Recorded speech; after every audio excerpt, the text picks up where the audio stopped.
hill. I'm like, oh, because you know what? I'm gonna be shitting everywhere because I am a hoot. I can't get over myself because I am a hoot. I am a hoot. I used to always say that I'm a goddamn ray of sunshine.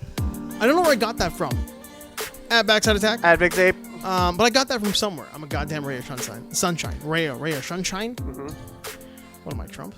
I say hoot. I'm a hoot. I'm a hoot. Yeah. I'm a hoot and a half. I am a hoot. 2 more days. 2 more days till America loses their mind one way or another. Yeah. There will be... there's a lot to... You know what the weird thing is that I'll have that discussion with someone about what I think about what's going on in the race right now. Yeah. In the race. Like I talked to Raji yesterday. For the past 3 days, I think. About what my thoughts are and stuff like that. Yeah. But as soon as like you just brought it up right now. Yep. It all goes out. It goes in 1 year. I'm just like I forget everything about everything that's going on because there's just too much. It's too much, man. I've said it 1,000 times. There are a few people who I still talk to about it in a rational way, but for the most part, and this is not like a knock on either country, but for the most part, I give as much thought now to U.S. and U.S. politics that I do to Somalian politics. Yeah, they're in the same place to me. Like that's how distant of a thought it is to me, and they're both wacky. Like I mean, they both have their issues. I don't know. I think it's they both have a government the world despises. Yeah, I don't know. I don't know if Trump is playing the Republican Party or the Republican Party is playing Trump because they use Trump to like get everything they wanted. I think it's a reach around. Yeah, I think that's what it is. I think one knows they're fucking the other, but they're at least giving the courtesy for reach around. The long-term damage is done. Yeah. Whatever the Republicans wanted to wreak on the American government, is done. So, if there's any solace that the Democrats can take is that, there won't be any. There won't be any happiness from their side. No, they suck too. Until Donald Trump's reckoning comes. Until the reckoning comes. Here's my beef about the entire thing in general, and it always has been. Here's my beef about this. Here's my take on that. Yeah, we're going to be repeating ourselves. Just repeating ourselves, right? Mm-hmm. Is it like I think the Democrats are morons too? I think they're a bunch of dummies. Well, here's the thing. I think Bill Maher said it really well. He's like, let's say, because like these now it's just like, you know what, guys, if we're gonna whatever's gonna happen, like we have to learn how to get along in the United States. He's like, we can't do civil war. Democrats are not good at war, and Republicans are not good at being civil. No, absolutely true. Yeah. And, I mean, the same can be said for the lefties, like the far lefties. Oh yeah. Like they're not civil by any means. No, like, they're not civil. They'll just do what we say, or we'll shut you down, and you can go to hell. Yeah, they'll burn down a city. Yeah, they'll burn down a city, and they'll ring a bell, and they'll act all like they'll act like they're the civilized people. Yeah, I don't know. The whole thing is like just it just totally brings you down because you can't like you. It's like watching. I akin it to like when your favorite like team is playing and they're playing in the finals. It's Game 7, right? And you're like, you want to watch it, but at the same time, he's like, if I watch it, does that mean that it's going to be bad luck? He's like, I can't. Oh yeah. I'd rather not watch it than to watch them lose. Yeah, I know exactly what you mean. Yeah, it's way easier to take it like when the final bell rings and you weren't paying attention. Exactly. And so it came up too quick. Yeah. So if they won, you'd be like, okay, good. I can watch the highlights now, right? And see how they won. But like with this election, you're just like, I'm like imagine following it like every single minute. Oh yeah. And just seeing like if you can get something that warms your heart. It's like, you know what? Is there any good news for me? Like, I just couldn't imagine being like that. Like I was talking to Raji yesterday, and I said, no, I love that guy, but he gets way too involved. Yeah, he loves it. He loves so it. Into it. He loves it. Too much for me, man. Yeah, it's just he's like I said, like as much as we are so like as much as we like for some of us who care about it or whatever, as bad as it is for us, like there's people in the United States who are starving, are waiting for the next stimulus, who can't pay their bills, who have kids that they can't send to school, and they don't know how they're and they're like they can't pay their rent, and they're just waiting for some good news, and like those are our American brothers and sisters. Yeah, man. So we say that a lot here. Those are our brothers and sisters, and we want you to succeed. Yeah, and the thing is that we can't. And like, granted, there's nothing we can do. There's in the grand scheme of things. So at a certain point, it's like when you're if whatever happens in this election, Yeah. You can't like. You can't burn it down. No, you can't. It's like it feels like democracy is on attack. It is being attacked right now. It really does, man. Yeah. And the worst part about that is like it's this weird kind of like militia mentality on, again, like both groups are doing it. They have this weird kind of like either you've got the Chaz, Chop, Occupy people on one side who think like that's civil unrest and freak out and scream. And I don't mean the civil unrest that leads to like a civil rights movement, gaining ground. I mean that weird kind of like full-blown, we're going to freak out. And then you've got it has a militant feel to it. A militant feel to it. Yeah. And then you have these weirdos who probably wish to God they were some sort of military, but they're too chicken shit to sign up. Yeah. They put on their flak jackets and their AKs, and they walk around with their fake Navy SEAL beards and their bandanas, and they think they're a real militia, and they're kidnapping governors, or at least trying to. Yeah. They're making plans to do it. Yeah. It's like you two need to chill. Like, you two groups need to chill out, man. Mm-hmm. Yeah, like, there was a, I think it was in Kansas today. Some people got shot. Really? They got killed. Excellent. At because of Trump signs or something like that or whatever. Crazy, man. That was today. Crazy. And because they put them up and then somebody else came and shot them. I didn't read the whole story because I was just like, I'm like, this is too much. Yeah, it's too much. Man. And there's, I don't think it's like it just seems like the Republicans, they know they can't win fairly, so they're just like I understand if there's going to be mudslinging or whatever it is, but like this is way too far. They do have a tendency to try to dip into real legitimate voter suppression. Yep. They always try to bad. It's really bad. It's they always terrible. try to do that. Yeah. And I mean you're seeing right now where I think it's there's like somewhere in Texas where they're trying to, and I fucking love Texas. So I hope it's not as bad as it seems from the news that we get, but they're trying to now shut down 10 different drive-through locations. Mm-hmm. They're trying to stop them from having their votes counted because they're trying to say that it was an illegal setup, when really it's like it always happens. Oh, yeah. Like this, doesn't matter what election it is, these 10 different drive-through voting booths are always open. Mm-hmm. They're completely legal. And right now they're like, no, you didn't say please. We didn't say Simon Says, so you can't open them. It's something weird like that. Yeah, I know. It's like little loopholes. It's terrible. Yeah, in Democrat-leaning areas. Yeah, I don't know. It just... man, I'm so glad I don't live there. Oh my God, it's one of those things. It is one of those things where every time I think about really the real impact in my life is so minimal from whatever happens over there, outside of that being information overload. Mm-hmm. And then when I think about our parents and our friends and our family and our cousins who all get obsessed by it, I'm like, you know what? I'm just gonna tell them all. Like, if whatever happens, I don't want to hear about it anymore. Yeah, I'm out after Tuesday, Wednesday morning. I don't care. Yeah, I don't know. I don't think we're gonna get I don't think there's gonna be nothing confirmed of who's actually gonna lead the country until like February. It's 2000, man. Yeah, it's 2000 all over again. Yeah, Gore Bush. Oh, that's a walk. That's a walk in the park compared to this. Oh, probably. Yeah, there's gonna be freakouts and red faces and crybabying. Yeah, because there's people getting shot in the streets. Oh yeah, look at all the hate that's gonna be attached to this too. It's crazy. I don't. Yeah, I don't know. I don't recommend being American right now. Yeah. If you can, I mean, like, Americans be American, do what you got to do and fix your shit. One way or the other. You know what? Even if the Republicans win, like, there's nothing wrong with a conservative government at all. But they need to get their shit together and work with the other side. Okay, yeah. Okay, that's where I was going to say. Like, there's nothing wrong with being conservative. Yeah. But there is something wrong with the Republican Party right now.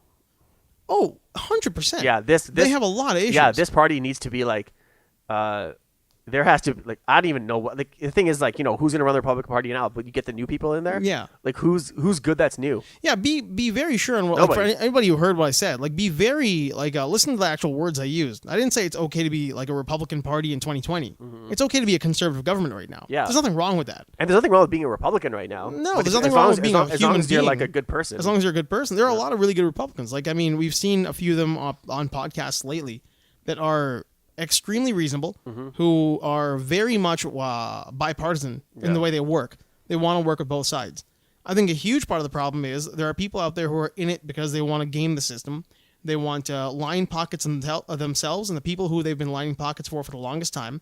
That goes on both parties. They both do it, but there's obviously propaganda wars happening right now from both sides as well. CNN and Fox News waging a propaganda war and confusing the shit out of their own viewers. Yeah. There's no coherent message that's being broadcast between, like, it's such a mess right now. Like, either one. Like, I don't know. I think it's like did you hear about Biden? Biden set the record for most money raised He's the first candidate to ever raise, like, because when he ran in like as Obama's vice president, yeah. Mm-hmm. He's raised over $1 billion. But wasn't it in the shortest amount of time? Yeah. Like he's raised the most money in exactly, in that amount of time as well. Yeah, that's crazy. Yeah. It's really quick. Yeah, so like I think he had 800 people who donated at minimum $100,000. In my mind, though, that is one of those things where it's like like shot percentage. If you're shooting at the net 90 times, mm-hmm. like let's say you outshot your opposite team, hockey talk here, mm-hmm. like 90-30. But you lost 6-0. Mm-hmm. Then what does that even mean, right? Yeah, you better win. Yeah, that's the thing. Like if you're raising that much money. Yeah, I don't know. It's I don't know.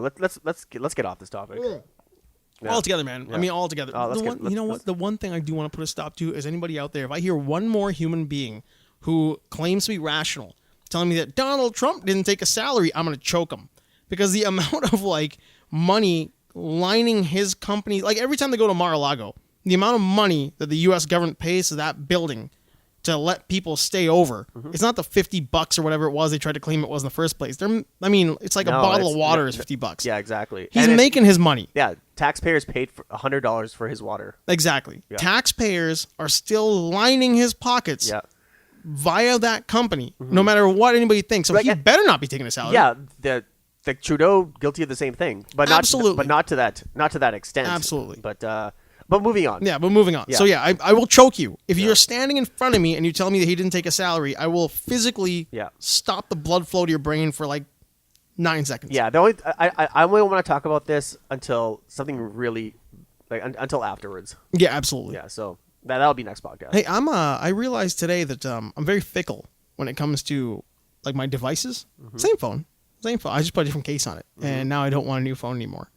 Because like as soon as I put a new case on, I'm like, hey, it is kind of a new phone. It feels like a brand new phone. Yeah. The other one was bulky and getting grimy. Well, it wasn't getting grimy; it was getting used, so it looked like shit, and it looked kind of grimy. Uh-huh. But I put a brand new one on it and smooth, and then I wiped it with a little bit of that like solvent and got it all clean, and now I feel like I have a brand new phone. So I don't think I'll be getting a new phone this year. Why would you?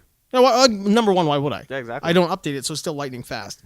But why would you? And which got me into the whole idea again with like the why would you right now? Like when everybody's making a new device in 2020, it feels like everybody's up their game. Mm-hmm. Not even like incrementally. Like Apple seemed to up their game by let's say, well, what's equal to 10 increments?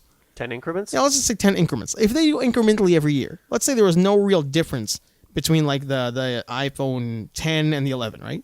Mm-hmm. That was what we would consider incremental. And now it seems like they've upped their game quite a bit. They went from like a 7-nanometer chip to a 5-nanometer chip. The phone looks different. Everybody loves how flat and smooth it is, like a small one. Man, to be honest with you, I've actually read about. I did some online research. I did some like research on the new the iPhone 12 and stuff like that. Yeah. Like, why would you want that phone? Yeah, well, that's just it, right? I mean, it's not like an internal boost outside that. The chip is beautiful. The chip is incredible. Oh yeah, that there's but you should be thinking about what that chip can do for your iPad Pro, not your iPhone Pro. Yeah, who gives a fuck? It's a phone. Exactly. That's the first one. Exactly. iPad different. Totally different. Totally different. Yeah. What I mean is like when you really look at the increments, it's only like 10 increments. It's not like they jumped over the moon to bring you this incredible device, right? Yeah, where it's got like a heads-up display or something. Yeah. So why would you? So if you currently have an iPhone 11 Pro, you don't need a 12. Why would you at all? Yeah. Why would you trade it in? Like, or why would you spend that extra money to get like some phone that has like maybe $100 worth of difference, if that? If that, right? I mean, if that. All it really seems to have now is like a night mode. But that's what I mean. It's 10 increments. Mm-hmm. So it's not like it's a brand new device. No. It's not like the 4 to the 10. It's literally one generation. Oh, yeah. But it's enough to make you look at where they're going to be in 5 years or 4 years. Yeah, so then Google as well. Yeah, exactly. So my recommendation would be to wait the 4 years. I would. I was at this point now, I'm like, man, if this is what you're giving me right now in the increments, mm-hmm. the increments that I'm talking about, like imagine what it's going to be like when in like 3 or 4 years from now, when you have like recycled aluminum phones again, like an actual recycled product again, mm-hmm. instead of having like the same, like, because glass is easy and you can get it and it breaks, or you're going to replace your shit and whatever, mm-hmm. and you're trying to keep that cycle of like not updates, that cycle of repair happening. So somebody's getting rich off your phone breaking. Yeah. But like sooner or later, is going to happen, where people are just going to have that big leap again, and you're going to get recycled devices and like proper, like wowing. It's going to wow you again. Yeah. So why would you get one this year? Like, what's the point of getting one? Well, the thing is, like, there's a reason why Apple dropped to number 4 in for phone sales. What do you mean? Oh, drop 2 number? Yeah, because they've gone down. They're below, number 4. Yeah, they're like below Xiaomi now, aren't they? Or something? Yeah, they're number 4. Then number 1 is still Samsung. Number 2 is the Huawei. Is Huawei. Number 3 is the Xiaomi. And then number 4 is Apple. Is Apple, and just below them is Oppo. Yeah, and not far below. No, not at all. Like Oppo is kind of hitting that the India market and the China market and the Korea market pretty hard. Yeah, no one in India, like realistically, no one in India wants an iPhone. They want an iPhone, but they're why do they? They do. But they're like, why would we spend all this money? Yeah, that's a big part of it. Yeah. There is definitely a because India is like. And it's a land of extremes, right? You've got like extreme wealthy gold-plated building with marble floors and but at the ground level, it's like forget the ground level, man. Next to the door, a guy's taking a shit in an alley. Yeah, but at his base, it's like surrounded by like filth. It's like Blade Runner. Like you have these big buildings, but like everyone at the bottom of it like lives in like. And don't get me wrong, I love India. I mean, I've been there many times. I travel there as like as a place to test myself, but you're absolutely right. It's Blade Runner. Yeah. Like you walk in and it's the one thing that's always stuck with me is the marble floors and the brass gold chandelier shit that was going on at one of the nicest hotels I've seen just walking down the street anywhere and right next to it. Like, I mean, like right next to it. The guy was just dropping a deuce. They actually show that in Tenet a little bit. Really? Yeah, because he has to go see this one lady, the protagonist, and he has to go to. He's like, yeah, we have to go to India. Him and Robert Pattinson go to India. Like, you know that trailer where Robert Pattinson says, "Time isn't a problem. Getting out alive is the problem." Was that when they're walking and talking? Yeah, no, that's when they're sitting down and they're just they're having. Oh yeah, it's a real like talk. Yeah, that means like we have to go see her. Okay. And then you see her like she lives in this massive house, but at the bottom of it is just Slumdog Millionaire. Oh, absolutely. Yeah, absolutely. God, I do love those slums though. But no, I mean, but places like that, there is that opulence where they think that if I have an iPhone or if I have like the biggest like Galaxy Note 20 Ultra Plus 9, whatever the hell it is, well, 21, 20 right now, the big one, if they have one of those, that's opulence. Yeah, the Note of this. The Note, right? Yeah. This is like, this means I made it. Or at least I think I am, or I can be an Instagram model. Oh yeah, because they're behind. Because they're behind, right? That's their mentality. That's their mentality. But then the majority of the country is like, well, that Nokia 2.3, whatever it is. Yeah, or plastic the Samsung A series or whatever. I mean, exactly. I can pop it open, stick a new battery in there. Or anything by Xiaomi or anything by Oppo. Yeah, Oppo. Any of these guys. Don't care. That's that's Oppo's bread and butter right there, and they're not just gonna make a dent in that market. They're gonna take it over sooner or later. Yeah, because like Apple does like their phones are very fast and they're well made, but feature wise they don't do anything different from any other phone. All you're getting is an Apple logo on the back. Yep. You're getting a different drop down. Like when you swipe down, it's gonna look differently. Yeah. But your apps and your actual usability of the phone is no different than any other phone on the market. Yeah, you can get those features on a Samsung. On anything. Yeah, or Samsung will probably have them before Apple does. Absolutely. Yeah. I was talking to our buddy old Ghosty Greg about 3 years ago. We were talking about phones. I think I just picked up like that Moto G because my other phone died. My Nexus died and I just picked up the Moto G like just before I got this one. And it was doing everything I needed it to do. And I didn't update it. I never update my phones. I pick it up out of the box. Take it. I'm not like, surfing weird ass sites. I'm not getting texts from people I don't know. So it's not like I'm going to get somebody like a secret virus from somebody. No. If I don't know you, I don't open that message. You don't open the message, yeah. I just swipe it over and archive it and delete later. So it's still like even now it's sitting there running lightning quick. And Greg made the best comment. He's like, everybody's phone. Doesn't matter what you've got. If you bought a phone this year, your phone is the best phone. Yep. It just is. It might be lacking something that other phones have because of the price point. Yep. But you don't need that shit. No, your base camera is going to be awesome. Yep. Your screen is going to be high resolution. It's going to be fast. It's going to get you to the same websites you're going to get on a Galaxy Note 20 or a iPhone 12 Pro Max. Exactly. You're going to see the same shit. There's no real... Yeah, I don't know. It just feels like... It's like it's like that whole... It's year on year that Apple's dropping. Every single year they're taking a dip. Like iPads are going up, and like people are like they're seeing a lot of because of usability. Yeah, and like people want and then their laptops because everyone has to work from home now. Yeah, but like I will say the iPad is the only thing they make that I'm excited about every year. Yeah, as an illustrator and a creator and a video editor, I see that thing. I'm like, what more can I do on the go? Because you're making something better. Oh yeah, the iPad is their most interesting product. 100%. Yeah, their MacBooks are great. Their MacBooks are shit. No, I'm sorry, man. Their MacBooks are pieces of shit. I still love using them. I don't know why, but like there's their iMacs are garbage. Yeah. But I think the iPad is it just created a segment which is awesome, and the iPhone did, but like it got taken over so quickly. It's like it's not like anyone can make it. Yeah. Exactly, anybody can make the exact same thing. I mean, if you were watching that documentary you showed me like 6 months ago about in Shenzhen, where they're just making. The Wired documentary? Yeah, the Wired one. Yeah. They're just making their own iPhones that run as good or better than iPhones. Yeah. Because they just like rip the old ones apart, repurpose all their shit, smack them together, and hand it back to you. Yeah. Or they just straight up rip off the phone's build and make a fake iPhone, like a straight up fake iPhone. Well, the good thing is that let's say if you let's say you you had an iPhone and it got destroyed, right? Yeah. Okay, like, I have to get a brand new phone, right? Mm-hmm. It can be bought, serviced in any capacity. Mm-hmm. And if you need anything done with it, like it can be done right there and then. You don't have to go to an Apple store. You don't have to do anything. No. Everything is just done right there. Do it right there. Yeah.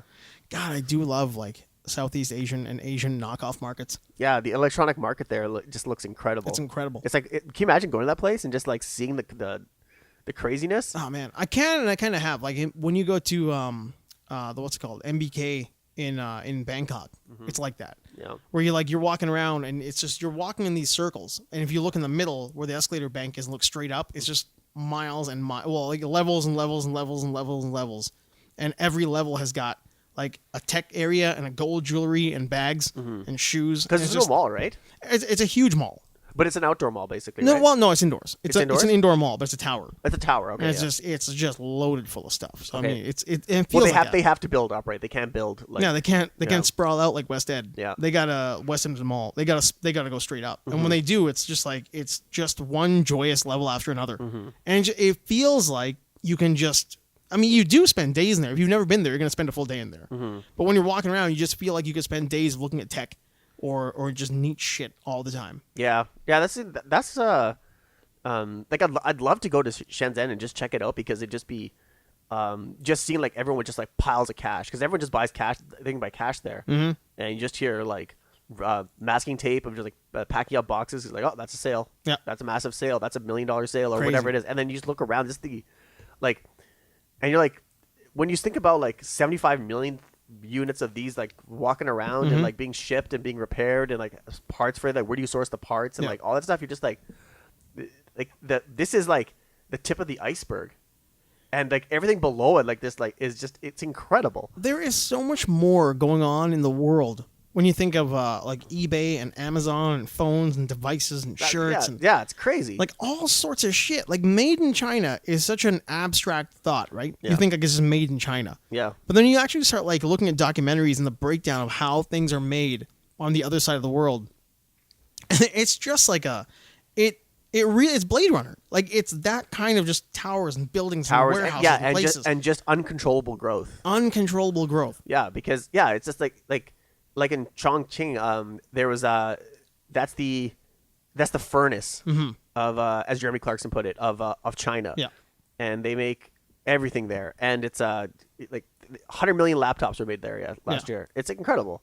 It's bizarre, man. Yeah. It's bizarre. I was watching, I can't remember who it was who did a stand-up show there, like not long before COVID or after COVID was there and did a stand-up show. And I was kind of watching the YouTube. I'll pull it out on my YouTube history from like a while ago. But the way it looked really felt like you were the area he was in was Blade Runner and a forest and a waterfall, like in this little area he was in. And it was like natural and technology and building, and like behind him is like a laptop factory. It was just like the weirdest place. Yeah. But just walking around, to think there are places in the world that really exist like that just blows my mind. I've always been fascinated with the idea of having to move your entire body to see the expanse of something. And just think of that in a city. Like, not just looking around with your eyes or with your head, but to have to actually, like panorama yourself to see something. And to think that really does exist somewhere. Yeah, it's I mean, you might get kidnapped when you go over there. Cause, it is fucking China, I'm just saying. Well, you have to think, also... Are you Canadian? Yeah. Yeah. Come here and buy a laptop. Yeah. Put these handcuffs on. Actually, shut your mouth. There's you fucking interrupted me. I just had a thought. I just had a random like ADD thought that kept going. I know. I was gonna get you under control. There's actually like the thing is like since these cities are brand new and there's so many people living there, going there is actually once you're there is actually you're walking around. It costs you very little to like actually really enjoy yourself there. I'll tell you. That's a good point. Like they are brand new. Mm-hmm. These cities are like less than 20 years old. Mm-hmm. And they're bigger than any city in North America. They're more densely populated than like New York, and they're bigger than New York. Yeah, and they're everywhere. Yeah, Shenzhen is almost as big as New York. Yeah. Oh yeah, I mean, is it? But I mean, like not like including land-wise, like not including the 5 boroughs. But I think it's like it could be the size of Manhattan. Are you sure it's not bigger? I think it's like gotta be like 20 million people there. Like I thought it was between 10 and 20. Yeah, it's a packed city, right? Yeah, it's so packed, but like. Well, I mean, I think Manhattan only has like 3 or 4 million people in it. I think Shenzhen might be like a lot bigger. I mean, a lot bigger than. Let's find out. Well, let's find out. One of them is. While you're looking at that, when you said they're cheaper, they're usually to visit, just to like hang around for a little while. And to live there, I don't know, but when you're hanging around, man, like I noticed when I was in Japan, I was there for like a day and a half, just walking around, and it was pretty inexpensive as a tourist. Mm-hmm. Now, when you live there, it costs an arm and a leg and a testicle and your firstborn. In that order. You have to give them an arm, then a leg, then a nut, and then you have to promise to give them their first kid. Yeah. To live in Japan. Live in Japan, that's right. Yeah. And then the ghost of whoever dies in your family after you sign the contract also has to haunt a building in Japan, grudge style. Oh, really? Yeah, no, that has to happen. You have to haunt a building grudge style, for like 2 generations of people who live there. And then you can afford to live in Japan. Yeah, that's almost certain that's true. I think you're right because there has to be because of population control. Yes, and the fact that they don't take well to foreigners. Exactly. I'm not sure if that's still going, how bad that's still going on, but that is you're definitely sounds right. about right. Yeah, did you find out? Okay, these are 6 unknown cities in China that are bigger than New York City. Yeah. Ask any American to name the biggest cities in the world, and New York City will probably come to mind. Blah blah blah. Because the United States. It's 8.5 million people that live there. In New York. I thought it was more than that. Just in Manhattan? Well, it says New York. As the most populous city it says the New York City. Mm-hmm. Okay, so but which is I think like that's the island, right? New York City. China's home to half a dozen cities with populations that are actually larger than New York's. Okay, so this is population. Zhangzhou, I think I said that right. I would imagine. Yeah. You are a linguist. So that's 11 million people. And then you have Chengdu. That's 9.2 million. Shenzhen, 10.3 million. That's it, huh? Yeah. Still big. Tianjin, that's 11 million people. It's only 30 minutes from Beijing. And then Wuhan. Wuhan is 9.5 million people. And it's located near God damn Wuhan. Yeah. Well, I mean, that's what they tell us it is. Yeah, and also Shenzhen doesn't hurt because it's located right next to Guangzhou and Hong Kong. So it's that close, huh? It's that close. They're like twin cities. Pretty much, yeah. Huh, It's I didn't know it that. could be like us in Sherwood Park. I guess or so. St. Albert. Guangzhou's a pretty city. Yeah, man. It's a very pretty looking. I've seen some of those drone shots around there. Yeah, I've seen the 4K drone shots. It's a beautiful city. Yeah, and Shenzhen at night is just, it is literally. I can't even say it's Blade Runner because it's modern. If I'm not mistaken, I'm pretty sure like Shenzhen, Hong Kong, Vancouver, Seattle, Los Angeles, and New York are the. Now I'm not just making that up. I think those are the cities they use when they film like TV shows that have fictional cities like Gotham, Star City, Central City. Whenever they show you like one of those cool because they don't want you to know where you are. Yeah, because it looks, because even if you shot like night shots, it shows because the way the city looks with mountains and at night it has the skyline is actually very nice. Yeah. So you're right. Seattle is definitely one of them. Yeah. I think Sydney and Melbourne as well are like in that list. I wouldn't doubt it. Yeah, exactly. Of like when they do flyovers, it'd be like this is Gotham or Metropolis. It's like they show you these night shots and day shots. Mm-hmm. They show you a combination of those cities. Yeah. To show you different aspects of like, that's where we are now, or like Chinatown and Gotham. Yeah, like remember Rumble in the Bronx was actually filmed in Vancouver. Yeah. Trying to be New York. Yeah, exactly. How many mountains are Strangler always makes a point about like when MacGyver moved from Vancouver to LA and still trying to pretend to be Seattle or wherever they were in Washington. Yeah. It's like, well, the mountains are gone, there's palm trees. Exactly. So like what? I don't know, man. Actually, that's weird about Seattle. Seattle is. I used to love Seattle. I still do. I still like Seattle. But what did she do to you? Well, remember I was there just a little while ago.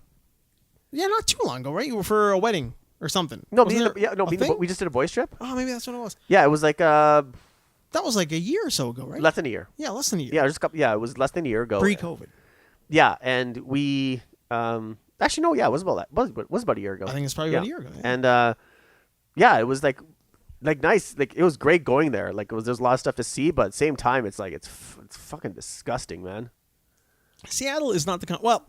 It's gross. The city is beautiful. The city's great, but like when you get down into the nitty gritty. Yeah, like once you get outside the fish market and you start running around the streets, like we were trying to score weed, and fuck, man, we got like. Well, maybe you were just gross. In the dank. Man, like trying to buy your weed in the dank. Yeah, you were in the dank of Seattle. Man, it was so dirty, and some of the people like obviously you get this in every city, Canada or United States, but like there's some guys came up to us and they're like, what guy said? Like he said something. I can't remember. He said something derogatory to us, and then he's like, "Hey, man, where the fuck is your cab?" I'm like, what? What? Like, get your fucking cab over here. And then I think he called us Packies or something like that. Probably. But we're like, whatever.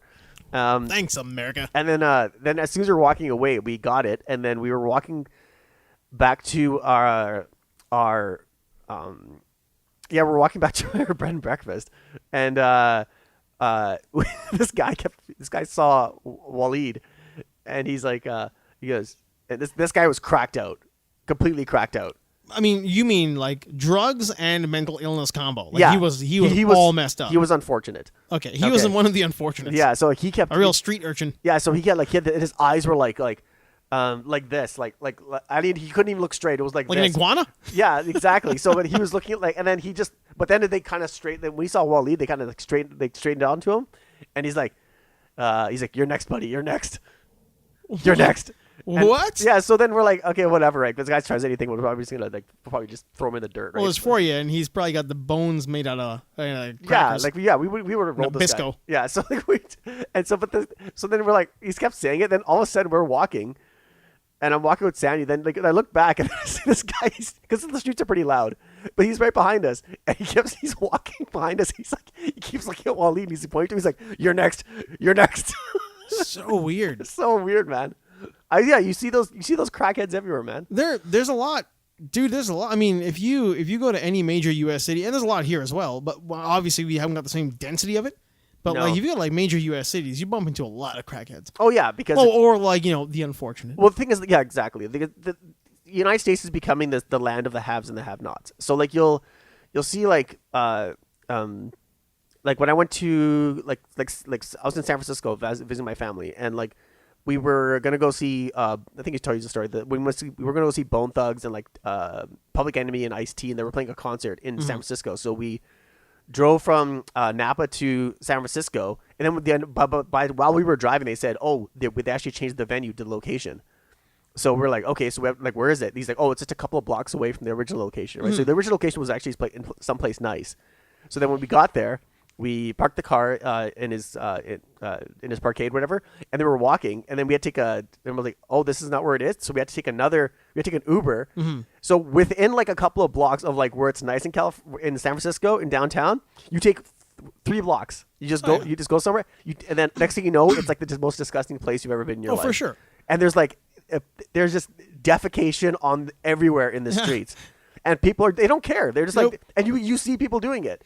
Man, big cities. They don't give a shit. Like, they come blind to those big city problems. Yeah, it's awful, and they're like, that's when I first realized how bad it was. Yeah, sorry to cut you off, but like, no, you just keep going. Yes. Then that's when I realized that. Then when I came back to Canada, and I was like, I started following up on this. I'm like, how bad of a problem is it? Like, it's still a problem to this day, and that's when I found out that's when Google was developing all these automated unmanned vehicles where their job is just to clean up the streets. Just fix the street problem. Yeah, get the filth off the street. Get the filth off the street.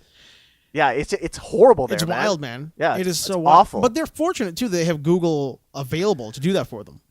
Yeah, that's like fortunately that's a city that can do that. Yeah, but, like, LA doesn't have that. No, but the problem with that is that there's like I said, like San Francisco is already a city of the haves and the have-nots. Yeah. So you're seeing this like now you've seen this also is that you've seen this mass exodus of people just like leaving. They're getting out of California. Yeah, because they can't afford to stay there. They can't afford to stay there. The tax laws are way out of control. Yeah, so there's no incentive to stay there, right? So if you can work away from home, if you work on your computer, where fucking difference does it matter? Like, sorry, I swear there, but what difference does it make where you work or where you live? You curse. Yeah, so like, but it's true though, because like remember, there's a while there when San Francisco and the Silicon Valley and all that was like really booming, and these kids or younger people, it was the gem of the world. It was the gem of the world. They're showing up, and they couldn't afford to live there, so the mini home mobile home market was just booming out there. People are buying Dodge Sprinters. They're modifying the shit out of them. Yep. They're parking them somewhere they could park, maybe right at Google. Yep. And when you go to Google, you can walk in, use a clean shower. Their facilities are beautiful. You can poop in their toilets, and then go back to your van and pass out and have the luxury of a home right there. And a nice, we're not talking about like, living in a piece of crap Airstream, like, that you bought from your great-grandfather. They were building these like revolutionary tiny homes inside the trucks. Yeah, you can make a house out of pretty much anything. Like people live in their vans. You can live in There's a guy who built like a luxury 1-room apartment in a dumpster, like a straight up garbage dumpster, and he parked it at a buddy's place in San Francisco. And he's like, I just leave it there. And everybody thinks he's got a dumpster, but it's all sealed up, and nobody breaks in because it looks like a dumpster. And I just live in there, and it's beautiful. And the sides popped out, and the top went up. Yeah, if you can get access to sea cans, you can transform those into into an awesome house. Oh, shipping container homes are gorgeous. Yeah, if you get like, let's see, if you had 5 of those, you could have a great little apartment. 5 of them. You're looking at like 8 feet long by 8.5 feet high by 53 feet long. Dude, I have done the research into these things. I remember you told me that. Yeah. Mika World.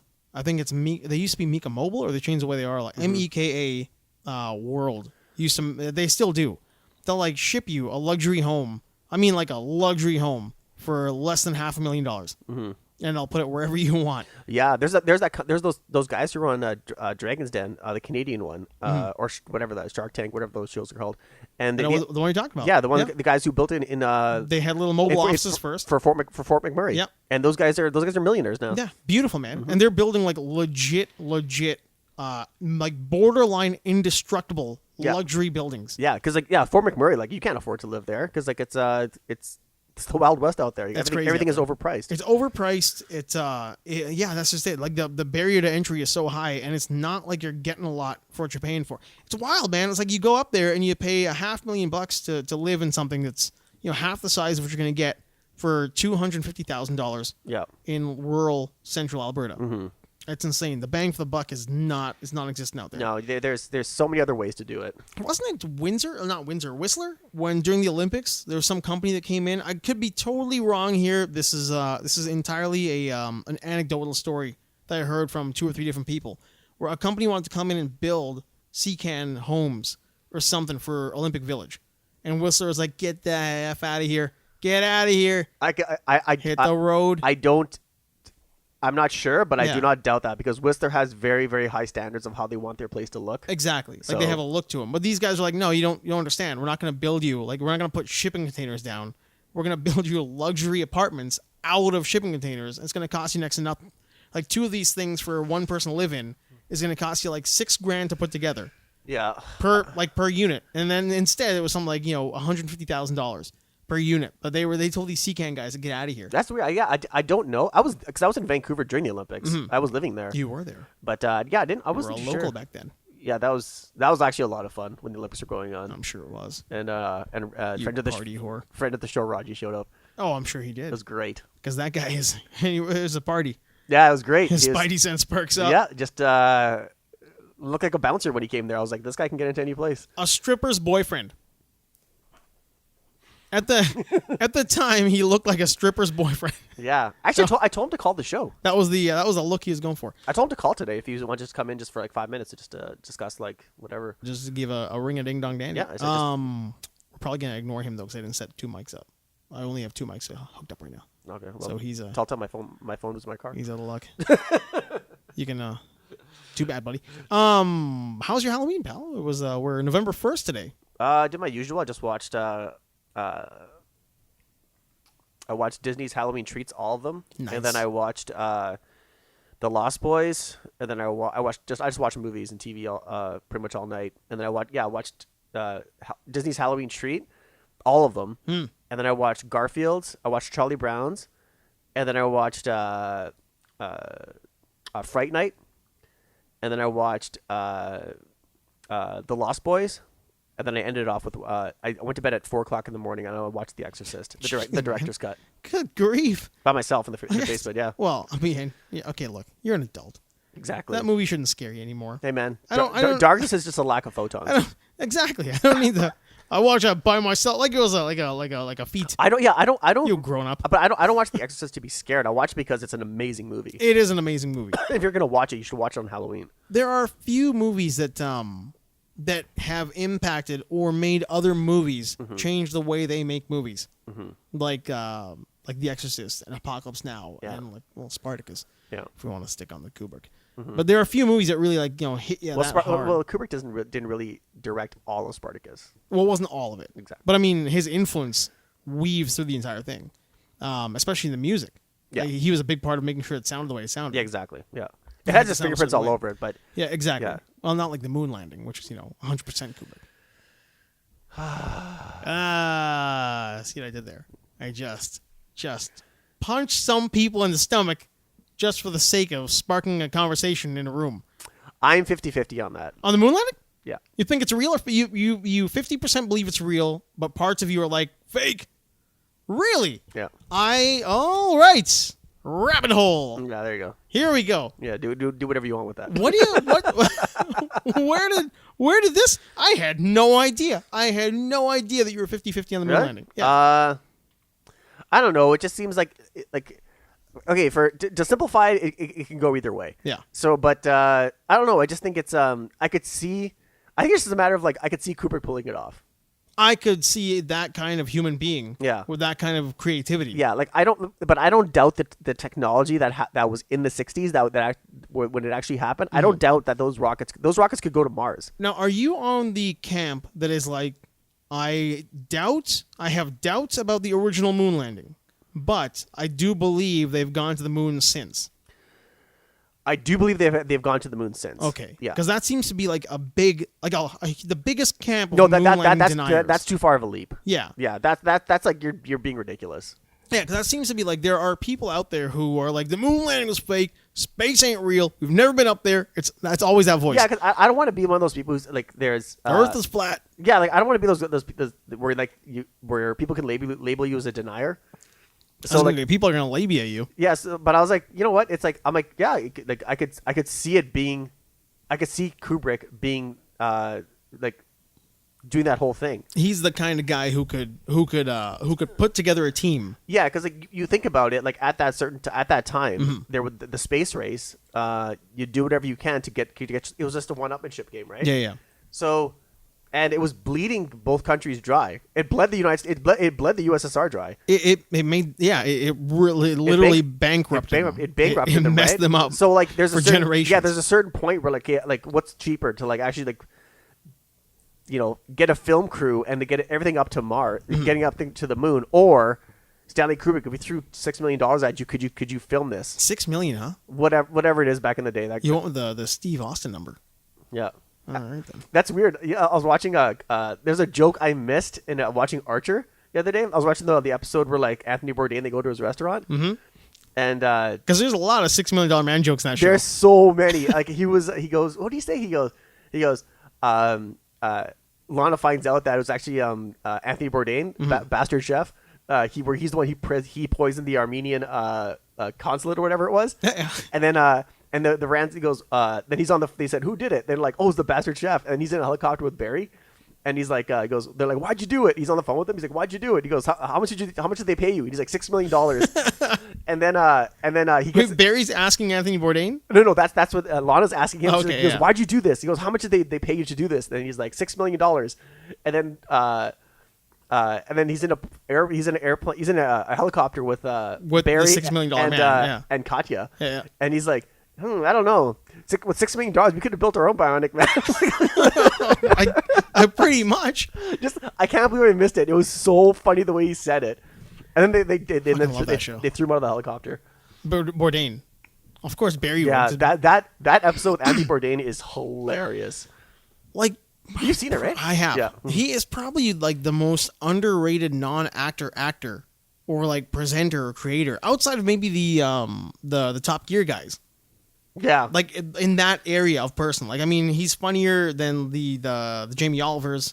And, Jamie Oliver is just like, he's a goof. He's a goof. But all those people, like all those kind of like, you know, they were famous at the same time. Mm-hmm. Bourdain was like the top. He's hilarious as far as like what he could deliver with like just like emotion, and he could show you things that you never thought you were gonna see. Yeah, because his show wasn't really scripted. It was more like they set up events where like he'd go to this restaurant, but then he would like. His voiceover would just be stuff he wrote, and he'd be like, "Yeah, this is what I thought of it." It was just like because he wants to get, he's like because he really wants to articulate how much he loved being at that place, or how much he hated this thing. But his conversation with like the chefs or the people who are taking him on these journeys with his crew, that's just him talking. You can write that. Yeah, he's just hanging out with people he likes. Yeah, like people he wants to spend time with. Yeah. Man, it was crazy. Yeah, that was so $6 million. That's kind of high. We could have built our own bionic man. Or you could get Kubrick to build your moon landing. Yeah. I think for me, $6 million. That's my guess. That's a good guess. Yeah. For me, the moon landing being fake, it's possible. Mm-hmm. It's not out of the realm of possibility by any means, or it's not out of the technology they had available. They could have easily done it. They had the right guy to do it. For me, it comes down to the amount of people who would blow a whistle that had access to the information at NASA. Mm-hmm. That could just be like, they faked it, or they didn't fake it. You know, I mean, if it was fake, by now I think there would have been multiple whistles blown. Because if you just look back at all the fake shit that kind of goes on in human history as far as like filmmaking or hoaxes or Sasquatch or aliens or whatever. Close Encounters of the Fifth Kind, that's another one we'll get back to. Mm-hmm. But you look at all the stuff that gets a whistle blown on it. It's somebody always squeals. Mm-hmm. Somebody always squeals. And I just feel like that's one of those things where somebody by now would have squealed. Like not even by now, 10 years after the fact, by 1975, somebody would have squealed. Mm-hmm. We would have heard about it by then. I think, here's the thing, like, for the moon landing, it's more like okay, granted, let's say if they land on the moon, that was it, right? Yeah. Why didn't anything happen after that? You mean why weren't there successive missions to the moon? That's another thing. There's nothing to gain up there. Like it's just a matter of being the first to go there. Yeah, there was. Can we do it? Well, because I'm not sure. Like I'm not sure how much what Kennedy was talking. Like I don't remember his whole speech when he was talking about like we have to do these things because they are hard. We have to go to the moon. Yeah, but that was the one. It's like we do it because it's there. Yeah. Yeah. So like because the next step would have been like, okay, you know what, like moon base. The moon base was the technology available to do that in the 1960s, but at the same time, it's like, you know what, you slowly progress to that point, right? Yeah. But the technology didn't increase. Like the space shuttle was garbage. Yeah, I think there were a lot of issues. Yeah, it was Thunderbird 1. Yeah, it really was Thunderbird 1. Yeah. I think there were a lot of that's a great reference. It really was Thunderbird 1. It's like, you know, it's being held up by strings. This is nothing. I don't think they realized the cost, and I don't think they realized the technology they needed to sustain a base in the moon, and then I think they saw what happened to Russia. Yeah. I think that's a big part of it. Where they're like, you know what, this is like, there's a lot of cost here for not a lot of, like, what are we going to do up there? Yeah. Are we going to fight space Nazis? Yeah. Probably not. Are we going to go broke fighting the Russians? Yeah, there was, it didn't feel like there was a whole, like, vision. No. To, like, okay, guys, we have to start thinking about, like, you know, getting ourselves out there more. So, yeah. Like dating. You just got to get out there more, man. The aliens will see us. Yeah. Like maybe Zephram Cochrane can get a ship up in the sky. Yeah, like I think you needed a hard driven vision. Yeah. Kind of, I guess, what Elon Musk and what's his face, Jeff Bezos are talking about is like, if make something in low Earth orbit, or start with the moon base, and then like from there you start building out. Successively move further. Yeah. So, maybe there was no. It's just a matter of like, can we get this moon landing done? Yeah. Yeah. Okay. Let's see if they did. What happens after that? Mm-hmm. There was no plan. They're like, okay, we did exactly it. That's it. Yeah, we did it. We did get up there. Shut the Russians up. That's it. Exactly. And when you look at experimentation, they use, because space is an area for a lot of experimentation as well. The things that we don't know about, like there's testing, there's like I'm sure there's like particle, not acceleration, but particle testing. There's all sorts of things they take up there to see how it works in space for a controlled environment, and they do the same thing down here, and they gauge their numbers back and forth and all that kind of stuff. You can do all that on a space station, and it stays there, and it's cost effective instead of flying to the moon to build a base to do it. Yeah, actually people are saying like, what was the point of the space station? Even now, right? They're like, okay, it's cost us like billions of dollars. Yeah. What have we actually gotten out of it? Really, nothing that you couldn't get by putting something in the air for a little while and then coming back down again. Yeah, there's that argument there. Like some people are saying like, yeah, we spent all this money on it. It's cost billions of dollars to and it costs billions of dollars to service, to maintain it. And they're like, what did we gain out of it? Wasn't there that like the whole thing with the Canadarm too, right? Like it goes up there and does 5 minutes worth of work and costs $1 billion and comes back down again. Yeah. It's like, well, let's just build a space station and keep something up there that moves around. Yeah. And now that costs like $1 billion to maintain and bring it back down again. Well, everything costs money up there. Yeah, it's like because that does necessary work. Mm-hmm. I understand it, but I just don't see what the point of this. I guess like it's going to be a tool in space, but I think it's because. I don't know. I was thinking about this yesterday a lot, actually. It's, I guess in the 60s, it was the ability to go to space was there. Yeah, yeah. So it was kind of the in thing, like the Jetsons and all that. That makes shit. A lot of sense. So like they're like, okay, you know what? Okay, we can get to the moon. So we go step by step. Okay, who's first one to like who can orbit the Earth? Mm-hmm. And then who can orbit? And then next thing you know, like they're like, okay, the moon is the big juicy target. Because the Russians beat them to orbit, right? They beat them to orbit. They beat them to orbit. Yeah. And after that, it was like, let's just go. Yeah. We gotta go. We gotta get up there. Yeah, exactly. So like they threw all their industrial might at getting to the getting to the moon, maybe whether Stanley Kubrick did that or not. But like but it felt like there was no as soon as they got there, there was like, you know what, like. Feasibly, they probably asked themselves, feasibly, what else can we do? Even though we got to the moon, like what else can we do? Like you're limited by the technology at the time, right? But like I said, there was no plan to say like like do we what's our end game? Yeah, what's our end game? Yeah. What do we mine asteroids up there? Like, are we gonna make? We can't build domes out there. Like that's just science fiction, but. No one asked themselves the hard questions, and no one put in the hard work because like there was no way technology. They had to wait for technology to catch up to them. That too, and then like Vietnam, like I mean there are things happening on the ground that are taking up way more of your time. Right? Yeah, exactly. So like all of a sudden you've got these outside factors where can we spend money on a shuttle on the moon, or do we spend money on a police action to maintain our interests? Exactly. Like what are we gonna do? Like Korea had just happened. Vietnam is happening. Yep. There's the oil issue is ongoing. The what was it called? A cultural shift happens in the Middle East. Yeah. And then the 80s are kind of tame for a little while, but you got this Cold War, and then you got friggin' the 90s pop up, and you're back in the desert. Yeah. So it was like one thing after another, and it was like, well, what do we do in space? We push science.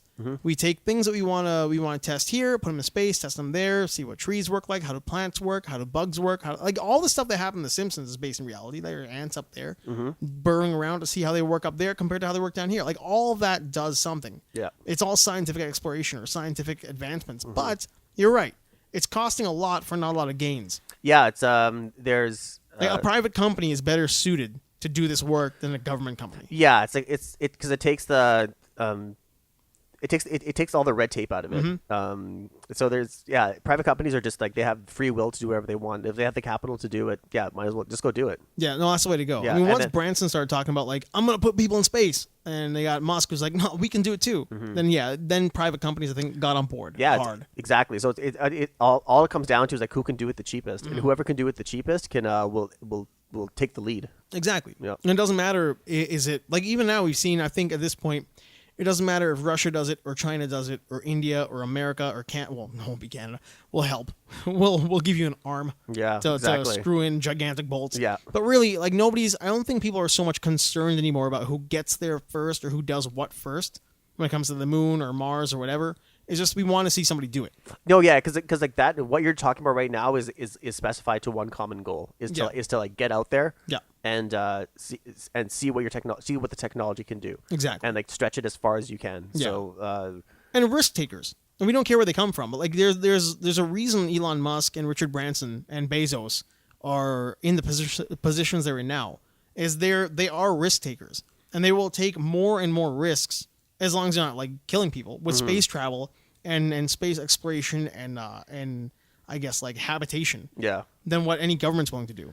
Oh yeah, for sure. Like they like Bezos is playing the slow game. Yeah. Like he's just slow. Like that's why his rockets are like they're behind SpaceX's because he's doing the slow approach. Yeah. And so he's not. I don't think he's not aiming for Mars or something like that, right? He's aiming for like.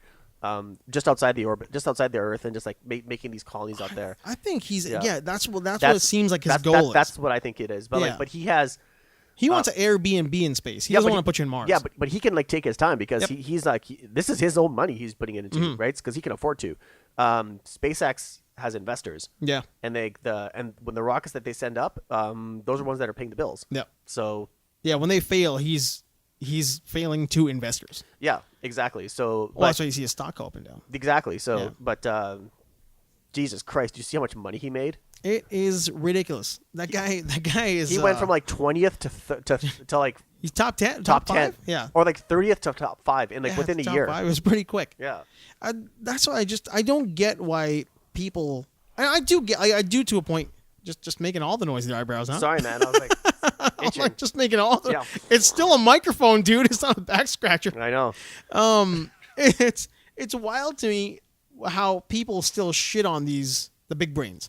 Well, like when there's the Bezoses out there, or the Bransons, or the Bill Gates, or Elon Musk, when people still have this weird idea of like, well, F that guy and don't buy Tesla and buy whatever. Like whatever your point of view is on what they're making, I don't understand why people want these humans to fail when they're trying to advance humanity. I think a lot of people are just. You think it's jealousy?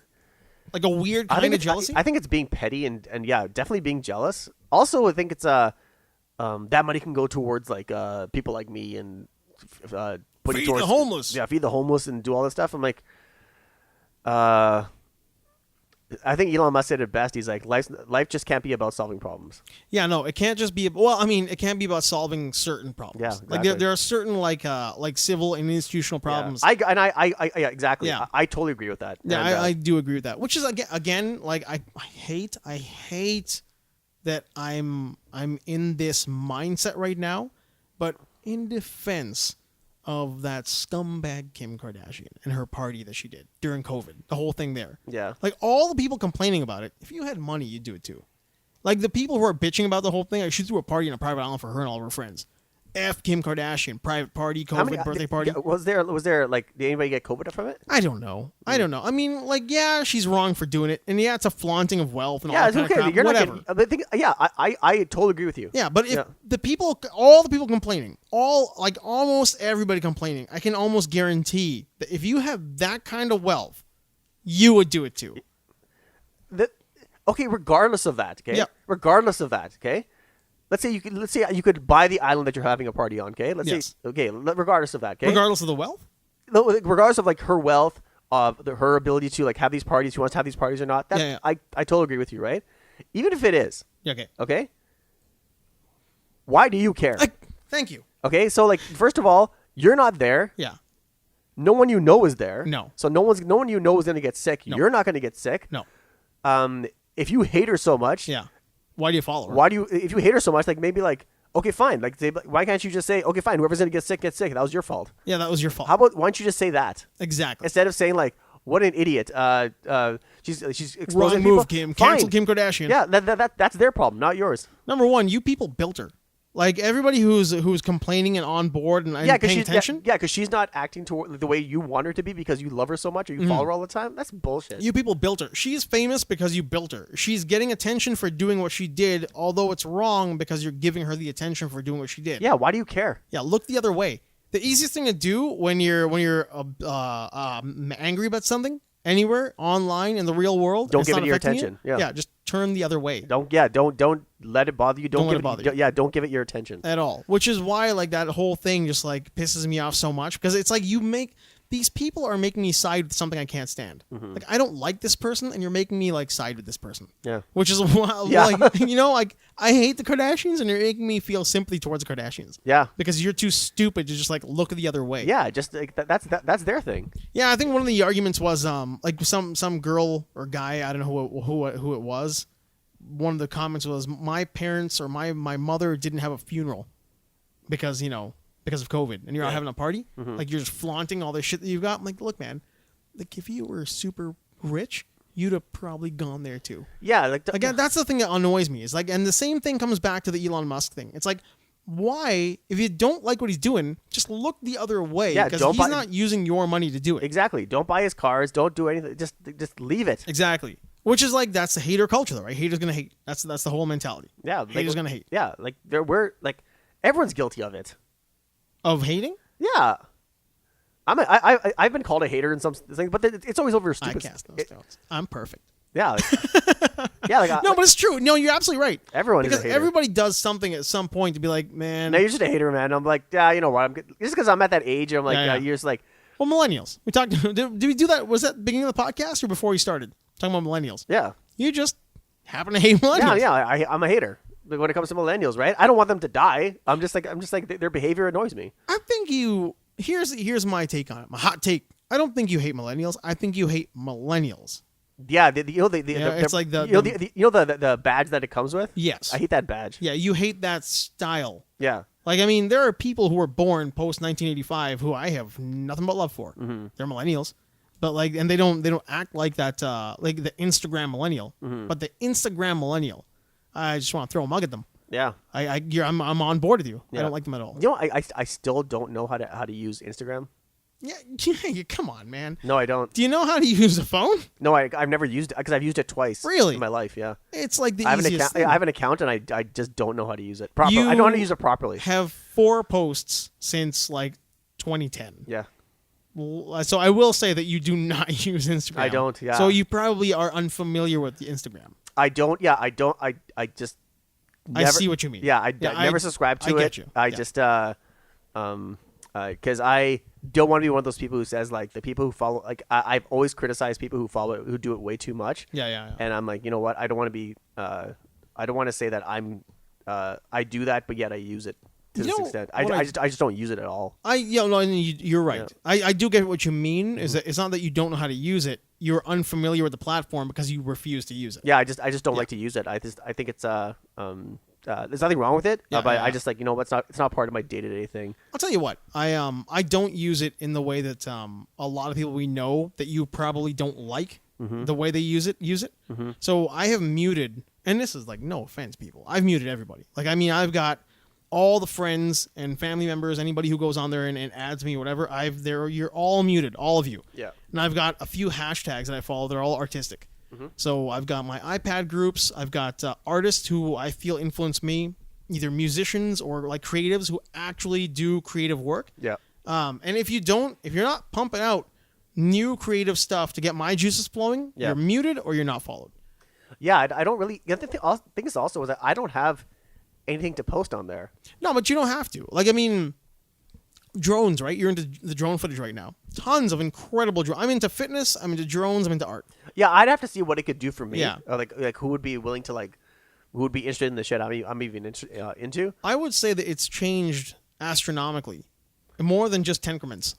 It's changed astronomically since the last time you used it, to where I think it'd be beneficial for you right now in your creative phase, because you're in a creative phase. Yeah, who knows? I just I know. You know who knows? This guy knows. Yeah, maybe. Yeah, maybe. This guy knows. Because I don't. I would never shoot pictures of myself, but I would never put pictures of myself on there. I don't have any kids, so I wouldn't put my kids' pictures on there. Not that I think that I wouldn't if I did have them. Yeah. But like yeah, it's like I'm.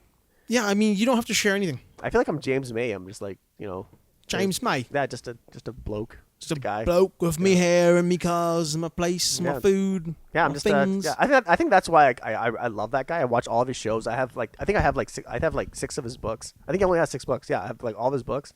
I just find him very. I'm like, I think I'm gonna be like that guy when I'm older. Yeah, there are certain people who are I wouldn't say a style guide or like an idol. Even though I think I dress better than him. You probably do. And that guy has t-shirts and jeans all the way. And a jumper. And a jumper. But at the same time, like there are certain people you look at. Like I mean, Bourdain's a great example. Mm-hmm. I don't watch a lot of other travel or creative programs, even though that's like a big part of what I like to do. Mm-hmm. But that's a guy who I would like to experience the world like. I don't want to be like him. I don't want to do what he does. But I like to experience the world, and I do experience the world when I travel, very similar to what he presents on television. Yeah. By yourself, backpack, travel light, eat good food, meet nice people, have a good time, move on. Yeah. And so I can see why, like James May for you, I mean, he's got a car style that suits the way you like, what you like. He's interested in things that you're interested in. Mm-hmm. So when you see that, you're like, he's presenting to me what I like to do anyway. So yeah, I can relate to this bloke. Yeah, I don't know. Yeah, it's a bloke. Yeah, I don't know. But respect to Sean Connery. 90 years old. Speaking of good blokes, I wonder if he referred himself as a bloke. Probably first James Bond. Yeah. Scottish, right? What are they? Scottish, yeah. Just great guy. Yeah, the womanizer Bond. The woman, but the best Bond. Best Bond. The best Bond. The best Bond. Probably the best part over all the Highlander series. Best mentor. The best mentor. Mm-hmm. Ramirez. Yeah. Egyptian, Spaniard, Scotsman. Whatever he was. Just the best. Man, like even all the way down to like Entrapment and Finding Forrester. Yeah. Like Indiana Jones. Shit. Indiana Jones, man. Yeah, great. Indiana Jones. Yeah. One Indiana Jones and probably like the best part of Indiana Jones. That I liked him better than God, Ford, grumpy old man bullshit. Like who would have thought that one key he made. I think he made he made his movie. Yeah. The Last Crusade. I think he himself made that better than Raiders of the Lost Ark just because of him. I look back at Last Crusade with more reverence and fun. Then I look back at Raiders of the Lost Ark. Yeah. Raiders of the Lost Ark to me has like 3 key scenes. It's got the bar fight. Well, it's got the boulder, obviously, right? Mm-hmm. But that's the intro of the movie. Yeah. But then it's got the bar fight, it's got the plane fight, and it's got the don't look.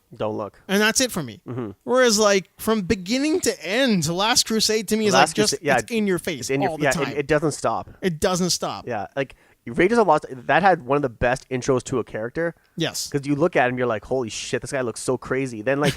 madness. And then the character just like with 20 minutes, you're just like, I fucking love this guy. This guy's hilarious. So he's my new best friend. Yeah. Yeah, he's honestly one of the best heroes ever. Ever, man. Yeah. Ever. As far as like modern or classic cinema goes. I mean, inspired by classic cinema. Yeah. The best. But then you meet his father and you're like, this guy. He's old. He's a dick. He's lovable. Like everything about now I know why you turned out the way you did. Yeah. That's all Sean Connery. Yeah, he humanizes Harrison Ford's character. Oh, absolutely. Really does. Yeah. But what was your favorite Sean Connery Bond? Oh, You Only Live Twice. You Only Live Twice? I love You Only Live Twice, featuring the great Peter Maivia, The Rock's grandfather. Yeah, throws a couch at him. Exactly. He throws a couch at James Bond. You Only Live Twice has got, to me, the best theme. Mm-hmm. It's got the coolest intro, because like he dies in the intro. Yeah. And then you've got, obviously, the Rock connection with Peter Maivia. Yeah. It had the coolest car. He did it had yellow face. He dresses up as a Japanese person. And that's a product of its time. Yeah. But he doesn't do it in a dickish way. Like all the Japanese, like, we'll hide you. We'll make you Japanese. Like, well, he looks Vulcan. Yeah. But maybe that's why he was going to be Spock's brother before they dumped him in country. I'd say Thunderball. Thunderball's your favorite? Yeah, I say Thunderball was my favorite because I just thought it just looked. It was like he was great in it, but it was just. it also felt like it was a Bond movie and an action movie at the same time, because I think it won an Academy Award for like Thunderball. Speaking of movies that keep going, yeah, Thunderball starts and it's just like it just goes. It's event after event. I think that's the part of me that likes instant gratification when it comes to movies. I think maybe that's why I liked it so much. Thunderball is really good. Yeah, so it wasn't like I love slow burn movies. Don't get me wrong. But with James Bond, I was like, man, I just can't wait to get this movie going. Yeah. Thunderball felt the most like the current crop of Bond movies. I think so. Like it felt the most like the Daniel Craig Bonds. Well, the new Bonds are like movies in general now. Just like they just is like beginning, middle, and end. Yeah. First act, second act, third act. Right? There's no like. There's no more like 5-act movies. No, it's like every single one of those movies is on a diet. They're like you have to like make sure this is executed at this point in time. Studio interference, blah blah. Right? They don't make the movies. They make the movies for the sake of making them, not because of there's any love attached to them. So, in general, yeah. So I think like my favorite was Thunderball. Thunderball is it wasn't my great. like he's my favorite Bond. Yeah. But he didn't make my favorite Bond movies. Really? Yeah. He didn't make what? Well. He's your favorite Bond. So that's your favorite Sean Connery Bond. Yeah. Okay. What was your favorite Bond movie? This because it holds a special place in my heart. Oh man, look at your face. Is The Man with the Golden Gun. Oh, Golden Gun is pretty great. Yeah, that's my favorite.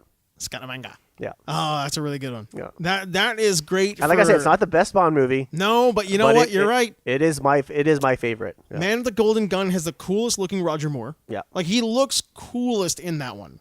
It's got the what's it called? The gunfight, the duel. Yeah. Is pretty remarkable. Yeah, and it's pure like 70s, like Yeah, like in tan and gold and green. And Scaramanga's like when he's fighting him in his lair. It's like it's full on Bond. And it's got what's his name? Tattoo. Oh God, I'm drawing a blank. Who cares what his name? No, it does, man. Hervé Villechaize, right? Yeah. Right. He essentially plays the same character he's always played. Yeah, he goes to Bond. He's like all the time. He's like.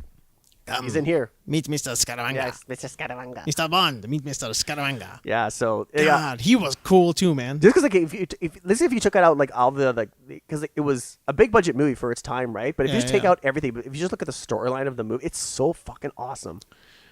It is really good. Yeah, which is the one with the Duran Duran? View to a Kill. Yeah, View to a Kill. That's number 2 for me. Right, that's a good number 2. Yeah. Yeah, that's a good one too, man. View to a Kill is pretty awesome as well. Yeah, I'd say that's a very close number 2. That's a close number 2, huh? Yeah. Yeah, View to a Kill is pretty rad. Yeah. God, and that's got like a different color palette as well. Oh, yeah. Completely different color palette. Black actually, and I don't know, man. Silver. Fuck, that's actually a close call. It could be one or the other. Man, View to a Kill had that theme. Actually, you know what? I'd have to say View to a Kill. That's your favorite. Because like, I could watch it over and over again. There you go. Yeah. Yeah, that is pretty great. And like Christopher Walken, legend. Yeah, right? One of my favorite actors Christopher of all time. Walken everybody forgets that like Christopher Walken was in a Bond movie as a villain. Mm-hmm. God, that's really Had Duran. It's yeah. Yeah, like the and then what's his face? Timothy Dalton. His movies were really well written. They're well written and they're good. They're great movies. I mean, he only did 2, but like they're good. Yeah, they're great movies. And then you had what's his face come in after that? Pierce. Remington Steele. Yeah, he has the look. Hands down, had the look. Perfect look. GoldenEye, phenomenal. Came out of nowhere. GoldenEye is okay. To be completely honest, and maybe I'll take some heat off you here. GoldenEye really is the only good Pierce Brosnan Bond movie. That's what I was gonna say. Yeah, it's the only good one. Yeah. The other ones suck. Like they're fun. Tomorrow Never Dies is awful. You have to turn your brain off. Yeah. Tomorrow Never Dies is really bad. It's bad. It's a product of its time. It's like 90s crap. Absolutely. Yeah. It's like that was the pumping out Batman Forever and Batman and Robin. It is the Batman Forever and Batman and Robin of the Bond franchise. Because after that he made he has 4, right? Yeah, so he made GoldenEye, Tomorrow Never Dies, and then The World Is Not Enough. The World Is Not Enough, and then the one what said, Never Say Never Again. No, that's it's that's a shitty Die Another Day. Die Another Day, which is also awful. Terrible. Die Another Day is awful, and the premise is way out there. Yeah, and Madonna sings the song. Madonna's song. Oh, she's at the cameo as a sword fighter. So stupid. I'm like, what a fucking dumb movie. They're all music videos. Yeah, they're garbage. And then Daniel Craig came in, and Daniel Craig came in gangbusting. That was a Casino Royale, unbelievable. Casino Royale was like a kick in the spleen. Yeah. like a Bruce Lee sidekick. Yeah. And you're like, oh, that felt really good. It brought the ruggedness back. Yeah. Quantum of Solace, I think that was his weakest one. But still a great movie. Incredible, man. I don't think it gets the love it deserves. In fact, I'll tell you, it's probably like, it's higher up to me than Spectre.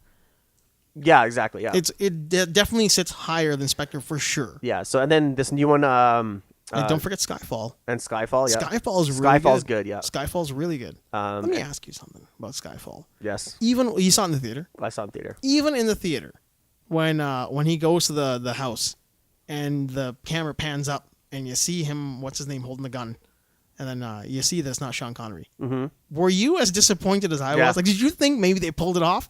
Because like when I saw the old, like I saw the hand and the gun, and you kind of hear a bit of a voice. Yeah. I'm like, oh my god, they did it! They did it, man! And then it's not Sean Connery. Yeah. So I don't know. It was disappointing. But I think Daniel Craig is he's better than George Lazenby. Oh well, no, he is.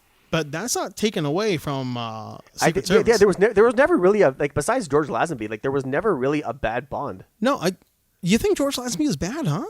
Well, man, he wasn't. Like the thing is, like what did I see from him, right? I'm not saying he couldn't have been great. I think he would have been phenomenal. Yeah, so I feel like if Daniel Craig had only done one movie, if he'd only done Casino Royale and it ended like Casino Royale, mm-hmm. I think you're essentially watching George Lazenby. Same kind of story arc. Yeah, I mean, you got a James Bond who's kind of sick of what he's doing. Mm-hmm. You know, he's doing his running through the same routine. That's not a bad point. Yeah, I agree. Yeah. Gets married, has his thing, she dies. Yeah. Remember Terry from Three's Company? Yes, I do. Yeah, she was in the Timothy Dalton movie. I'm drawing a complete blank on that. I didn't realize that. Yep. I guess you are right. I didn't know she was the Bond girl. Yeah, she was in which one was it? Oh yes, right. She was in one of them. She was in one of them. They both kind of mishmash for me. Yeah. Exploding teddy bears and I love Terry. Black shirts with the open necks. Yeah, Terry was not given enough when she was on Three's Company. No, well, she was a placeholder. Yeah. Like she was there for a little bit, and Terry was she was like her character was held back. She was held back, but Terry is the one who's there for a bit, and then she leaves, and then she's still there. Like she was the first roommate, right? That was Cindy. Cindy is her cousin. No, because you had Chrissy in the beginning. Yes. And then Chrissy left the show, and then she was in there kind of because of the turmoil, right? So then Cindy moved in as her cousin. Yeah. But then Cindy kind of leaves, and then Terry shows up, and they're both there for a bit. They're both there for a bit. That's right. Then Cindy ran out the rest of the seasons. Yeah. But like the thing is, like Terry's character was like I can't believe we're talking about this, but like, no, it's fine. Three's Company is one of the best TV comedies of all time. Of all time, yeah. So that's not facetious, man. I'm serious. Oh no, I'm dead serious too. Like I still watch it. Mm-hmm. The thing with Terry is that she's very lovable in the show. Yeah, but when she insults Larry or something, when she's coming out, like you could see she's like, you're like, man, like just give her more lines like that. Yeah, she knows it. Yeah. I mean, you're right. She was a great character because she might be like a heart of gold, but she's not a pushover. Oh yeah, she'll look at you, she'll wink when she insults you. Like I was watching that carefully. I'm like, man, more stuff with Terry. Not sad stories about her, but hilarious stories with her because she was so good on Three's Company, like just in moments, mm-hmm. but she just like was just she wasn't utilized properly. No, not at all. Yeah. No, she was a really good character. Yeah. Man. Three's Company was it was the kind of show that you could watch as you got older and be more in on the joke as you got older. And as a little kid, you weren't watching like, a show about like a couple of dirty guys picking up chicks. Yeah, I actually got that. I got one of those jokes when, like just a little while ago when I watched this episode. I didn't see it in so long. Where like mm-hmm. Terry's about to go to work and she's wearing that nursing outfit. Like Terry's just so attractive, and then Larry's like, oh, he gets a hard on. Then he looks at Terry. He's like, hey, he goes like, then he's like, Terry, do you make house calls? And she's like, sorry, Larry, you have to call the Red Cross. They're the ones who deal with emergencies. Right? I mean, that's just it. And then Larry's like, ouch. Ouch. even Jack's laughing. He's sitting there. He's like, oh my God, that was actually a good line. Man. No, that show was really, it was something. There were a few shows around that time. Like I always talk about, Three's Company had physical comedy. But there is, you can't just do what he did. No. Like, I mean, you couldn't get Ray Romano to do the kind of physical comedy that John Ritter did. No, because like his whole thing was delivery of lines. Oh yeah, his timing, his physical timing, his line delivery, his earnestness. Like he had a real kind way about the way he would interact with everybody. That we were like, well, he's a likable guy. He's not just a sleazebag. You know, I mean, there was a real gift there. Gone too soon. Another Gone Too Soon, man. Yeah. I don't know. I think that because in the 80s, like there was so many good shows, but like one show that like as religiously as I watched Three's Company was Dallas. Yeah.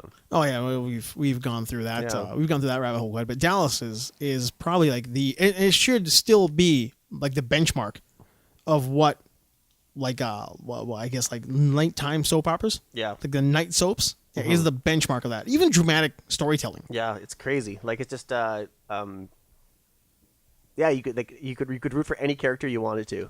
Yeah. That is absolutely true. It is, and it's not true of every show that's got that same formula. It's not true of Knots Landing. It's not maybe. Knots Landing was just, true but it was so.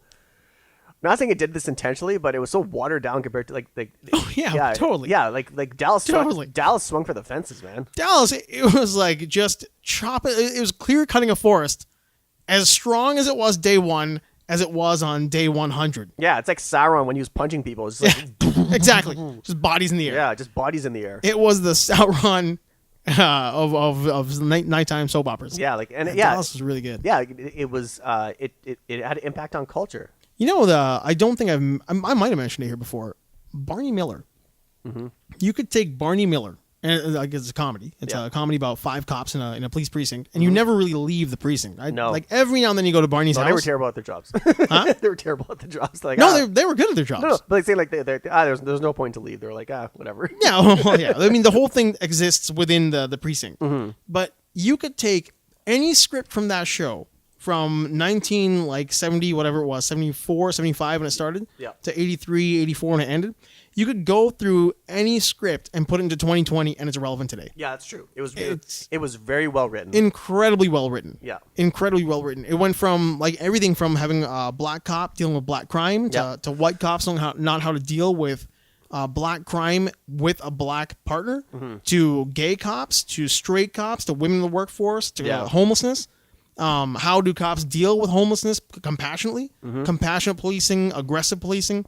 Everything. You could take any story from that then, and you could write it properly for maybe like locations and time for 2020, and it would exist almost unchanged. Yeah. I mean, by properly, I mean like you just have to change the dates and then make it more like, relevant, more modern and relevant, more modernized. But as far as like the core of the scripts, Barney Miller, man, it's like there were some shows that just knew that they had to do things a certain way to live through the ages. Like Jerry Seinfeld talks about Seinfeld. Yeah. No outrageous costumes. Yeah. No outrageous like 80s and 90s looks. Everything is bland enough to where it's like if it exists in 2020, like I believe it. They look 2020. They look 2020, yeah, exactly. They look 1985. They look 1995. So yeah, the same thing. Like not a lot of shows did that. Yeah. I don't know. I think actually I saw one show that you can't wait for, and I was like, I don't want to see it, but now I'm like, now I actually want to like see it. What you got? It hasn't come out yet.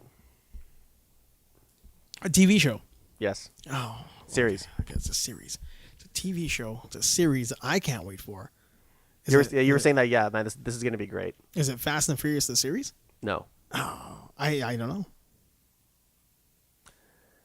It's a TV show. Oh, we've covered this. This has been... What else can I tell you? It has a princess in it. Talking about Zelda? No. Star Wars? Nope. Star Wars. That's all you're getting. Zelda's got a princess. I'd be looking for a Breath of the Wild show. I'm pretty sure they nail that down. If there's a princess, what else does there have to be? Knights, kings, Disenchantment. The answer's in the question. If there's a princess in the show, there's a prince in it. Okay.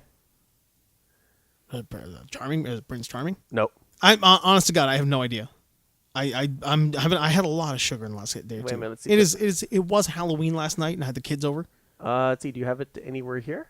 I don't know. You're looking at my shelf of wonder. Has Batman. We got some Rocky, some Ivan Drago. Got Bart Simpson. There's an Astro Boy in there. You know what it is? What is it? Okay, I'll give you the major hint. It's based off an 80s cartoon. Wait, are you talking about the He-Man there? Yes. Oh, well, of course you're gonna be happy about that. No, I wasn't. When you said to me, I was like, we were talking about. No, Kevin Smith, man, he's gonna. Yeah, he's and I said, we'll see. I'm like, whatever. Yeah, I haven't seen any of the trailers yet. Now I've actually seen the cast. Yeah. Like people who said yes to this. Yes. Yeah, this is I'm totally on board. It doesn't like when Kevin Smith talked about it. He talked about it the way like a fan would talk about it, not the way IGN was like, "Oh, trust me, you guys are gonna like it. Trust us." It's like, well, who you got it? Peter Cullen? No. We'll get good voices. Yeah. No, Kevin Smith is like, I'm gonna get the best actors, and it's gonna be phenomenal. Yeah. So I've been off. I've been like cold, like full media blackout on He-Man because I'm waiting for that first trailer to drop. I have no idea who's in this thing. I do know that like whatever's gonna be in the movie, I don't care because that Noah Centino, whatever the hell his name is, the kid looks like he's not in shape to play He-Man. Yeah, we'll see. So I don't know, but the cartoon, very excited. Yeah, the best. You know why? Because I love watching like the name of the characters that they're playing. I love the He-Man character names. They're the funniest things in the world. Ram Man. Yeah. Triclops. Man at Arms. Beast Man. Yeah. Our friends the Sorceress. Man at Arms and Orko. What about Hordak? Hordak, who runs the evil horde. Yeah. That we would protect the lands from the evil forces of Hordak. God, I just a bunch of idiots. It's so cheesy. I mean, what I love about that as I get older is it was intended to be a half an hour cartoon that was going to sell you toys. Yeah. And that was the entire purpose. And teach you a lesson at the end. And it ended up being a cartoon that taught you how to be a better human being. Yeah. Like especially when you look at all the episodes of the Grandmere, who was like the old wise dragon. Or like the tree and all that kind of stuff. They're very like the stories about them all are all, hey, so you need powers?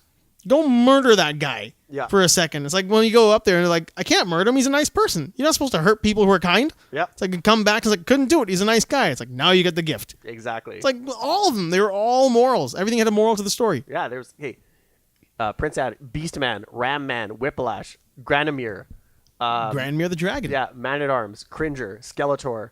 Battle Cat, Merman. They're all like Merman. Merman. My son's gonna be a goddamn mermaid. Hello, Merman. But all the characters' names are whatever they are, and then man. Oh yeah. Let's see. Let's get one more here. Trapjaw. Yeah. And what did he have? He had a trap jaw. Yeah, trap jaw. He could bite through metal. Yeah. This is a. What did Ram Man do? He rammed things. Yeah, exactly. What was Battle Cat? He was a battle cat. You rode him into battle. It was great. Like Skeletor. I wonder what he looked like. Skeletor was the best character on that show. Hands down, he was the best. I mean, he's got a meme that is still like because his jaw would just work. Yeah, his jaw. That's the only animation that was there. That one. His face wasn't animate. Yeah, but his jaw would move around. Yeah, he kind of reminded me of like Krang. Kind of reminded me of Skeletor. Yeah, useless. Thinks he's the toughest guy in the room. Yeah, he was so muscular, but he catches a beating all the time. He was a beast. He was the kind of guy. He was just as big as He-Man. He was as big as He-Man. Spends all day in the gym. Gets his ass kicked every fight. Yeah. But the meme is still my favorite. Walking out of the room, like he goes to the mirror and he smashes the mirror. Didn't I send you that one? Oh, I'm sure you have. It's the best meme. Yeah, I told him like that's the best way to leave a meeting. Speaking about 80s and 90s cartoon reboots, Power Rangers going through a huge reboot phase right now. Okay, I'll be honest. Are you a fan of Power Rangers? I have never been. I don't know anything about them other than they have colors. And I know one of them wanted to fight in the UFC and didn't. And he's a legit martial artist. Okay, you know exactly about as much about them as I do. I know nothing. I never got into it. I never got into it. I just couldn't get into it. That was more of a product of the 90s. Yeah, I mean, I was already out of watching those cartoons that time, those TV shows. Yeah, because that was a Japanese thing, and I think that I was really, I moved on from cartoons like in the 90s. I was watching like Animaniacs and stuff like that. I was again a reboot coming out. Yeah, I was 100% in Animaniacs. Mm-hmm. Yeah, I was not a Power Rangers guy. Yeah, I just couldn't get into it. I just thought I just thought it was. Okay, sorry for saying this. Mm-hmm. I just thought that the Power Rangers were completely stupid. And I thought they were a product. They should have came out in the 80s instead of the 90s. Oh, I think they might have. Except we got we should have got them in the 80s. Yeah, we should have got them then. Yeah. Like when Ultraman was the thing. Yeah, but they weren't for our age group. They were more for like people who were older than us, a generation behind us. Yeah, they were for kids younger than us. They were for like 8-year-olds who were 8-year-olds in 1995. Exactly. Yeah, I didn't mind any of the martial arts stuff. Like that was all cool. But as far as like the entire packet goes, and again, I didn't have cable back then either. So I mean, maybe I wasn't exposed. I think to you know what? I think that's why I didn't like them is because I'd watched so many like Godzilla movies, and I'm like, okay, this is just like they're doing the exact same thing. It's like but not as well. Not as well. Like, it was the same as like Godzilla and King Kong and all the Toho stuff from the 50s. They're from the 50s. Yeah. But like those are still fun to watch, and this is stupid. Yeah, you're just like, what? Like you haven't evolved. Yeah. Like where'd all the money go? Did it go all into the outfits? Now here's another question though. Did you watch that? Oh, we shit on Adi Shankar here a lot about the crap that he pulled with our beloved Apu, our hero. Our hero. Yeah. Not facetious at all. No, I love Apu. I love Apu. He's and I think Hank awesome. Azario's fine. But that version of Power Rangers that he did about like 4 or 5 years ago. Yeah. That really dark dystopian Power Rangers. It feels like this new reboot has kind of admitted that was the way to go, because they're doing it looks like a kids show, something cartoonish, and then they're doing something for like an older generation as well, people who were 10, 11 in the 90s who are now like 30, 35 years old. They're doing a version for them as well that's going to be darker and more aggro. I still don't think it'll be for me. Yeah, I don't think so. I mean, I don't know, man. I just couldn't get into it. No, I think it was a product of its time, and when you try to like you could remix it all you want, but it's still gonna have that sound. Exactly. So, but that's just me though. The bass is still. Yeah, it's gonna be like it's gonna be like. All you're doing is making more fun boy music. Yeah, exactly. You're just putting more layers on. Yeah. There's a point where something can be overproduced. Whereas music, movies, anything. I'm still the kind of guy, like, the Michael Bay stuff aside, I'm still into TMNT as an adult. In my 40s, I will still give Ninja Turtles all my time. I don't see a problem with that because that's because I'm the same way, because I love the characters. That's just it. And I'm in line with the idea that it's a multiverse. Yeah, and the characters haven't changed. They haven't. Yeah. They all kind of stay like at the core the same as they've always been. Mm-hmm. Leonardo is still the leader. Yeah. Mikey is still party boy. Raph is still I hate you all. Yeah. And Donnie is still into video games. Yeah. And no matter what world you go into, it's not like one world's got, well, I know the new reboot's got Raph as being like bigger and the older brother who's a little bit more in the leadership role. Yeah. But he's still grumpy. But the good thing, that's good, because they realize that the character has like so many other layers behind him. But besides like this, he's the one who's like he's conflicted.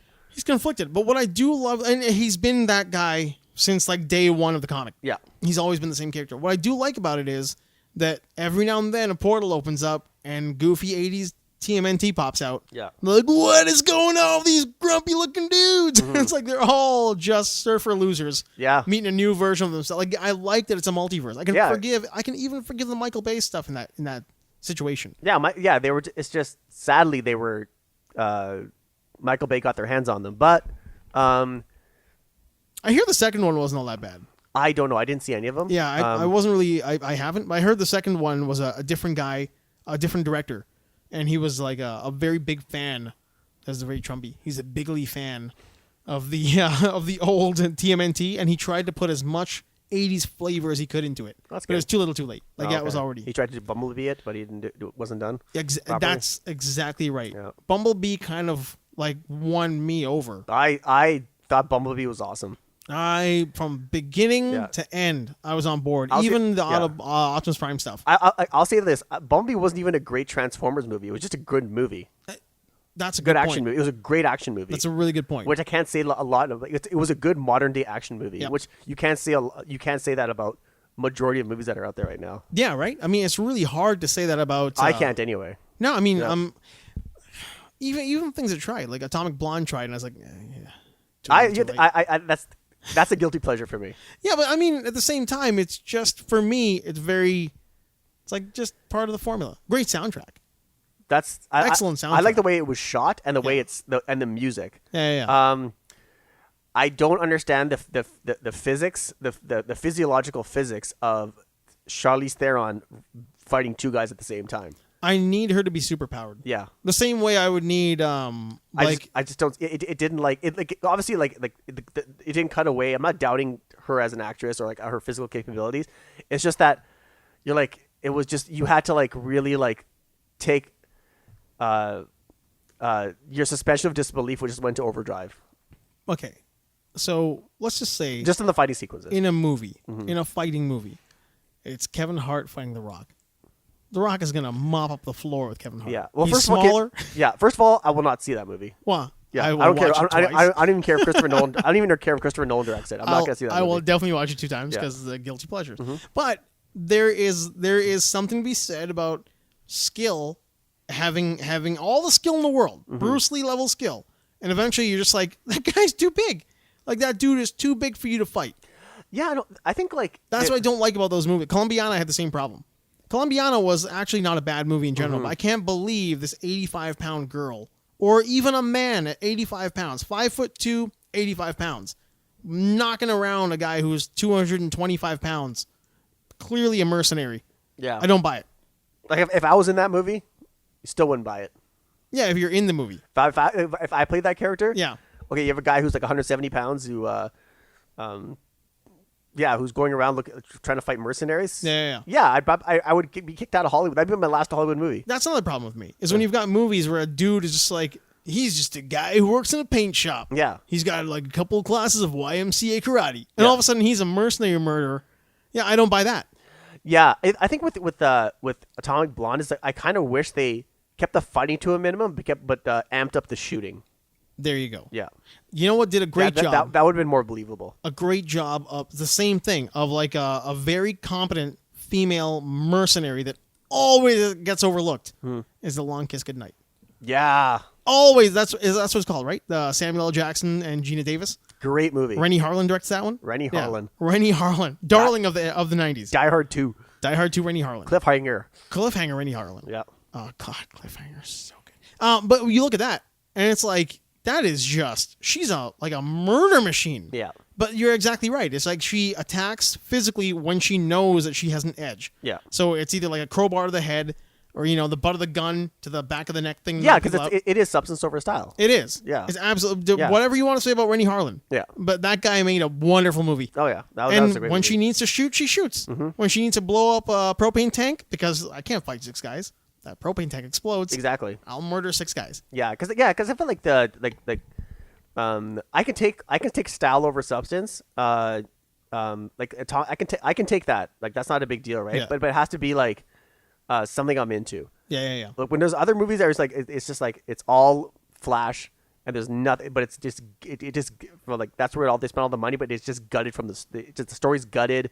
The characters, like they're not like they're not redeeming. They're not like you're not pulling for any one of them. There's no story arc, but there's nobody to root for. I'm like, you know what? I wish you could all die. Yeah, just like I'm like, I don't care about any of you, right? Yeah. But like, and I think that's the only movie that I can think of where it's like, where there's no characters at all. And I've talked about this tons of times with other people. Is that where there's no character development, none, but you're just like, but it's all focused on what you see. Is Dunkirk, because there's no character development. You don't know anything about these characters until maybe halfway through the movie. But what you really understand is that it's how it looks. Yeah. And all it is it's putting you in the situation. Let me tell you something. I don't need to know where the roller coaster was made to enjoy the ride. Yeah. To me, that's the exactly idea of Dunkirk. Yeah. I don't care if this was made down the street or if it was made in Oklahoma. Yeah. But I'm going to enjoy this ride. Yeah. Like, imagine me and you were stuck on Dunkirk, okay?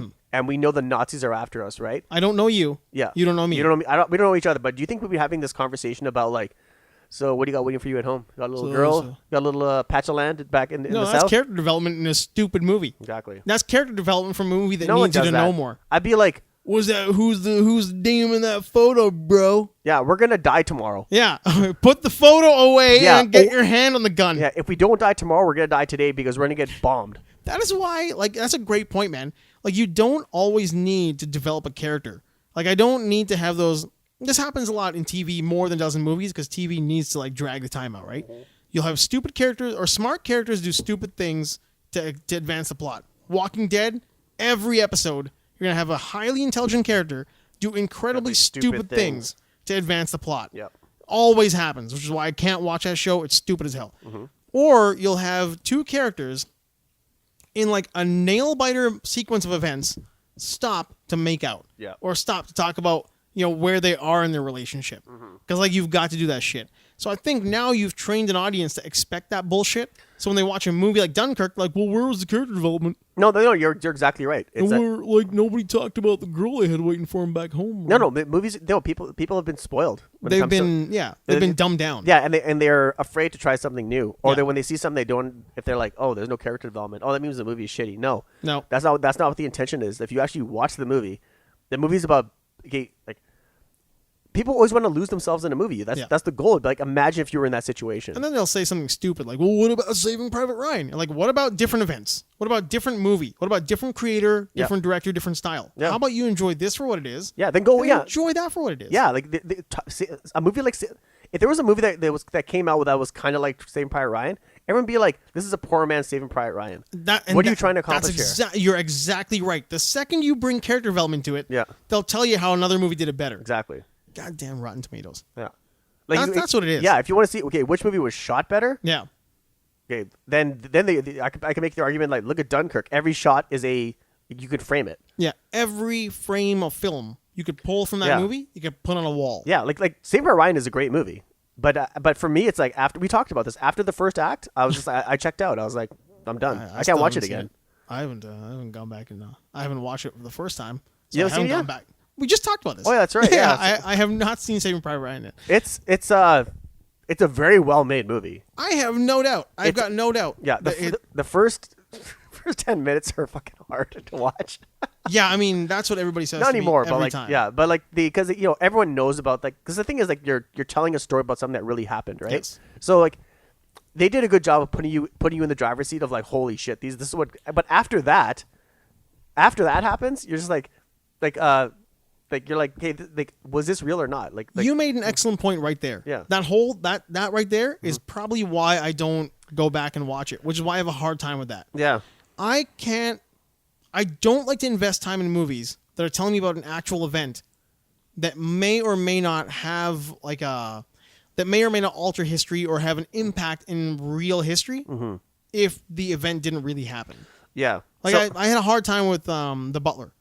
Especially the scene when that kid is sitting in the room with Martin Luther King, and like I'm like, did this really happen? Did the guy actually exist? Was the Butler real? I'm like, oh no, we took a bunch of different stories and we fabricated this, and this is fake, and he wasn't in the room with Martin Luther King. I'm like, I'm out. Yeah, I'm out. I know. No, I agree. It's like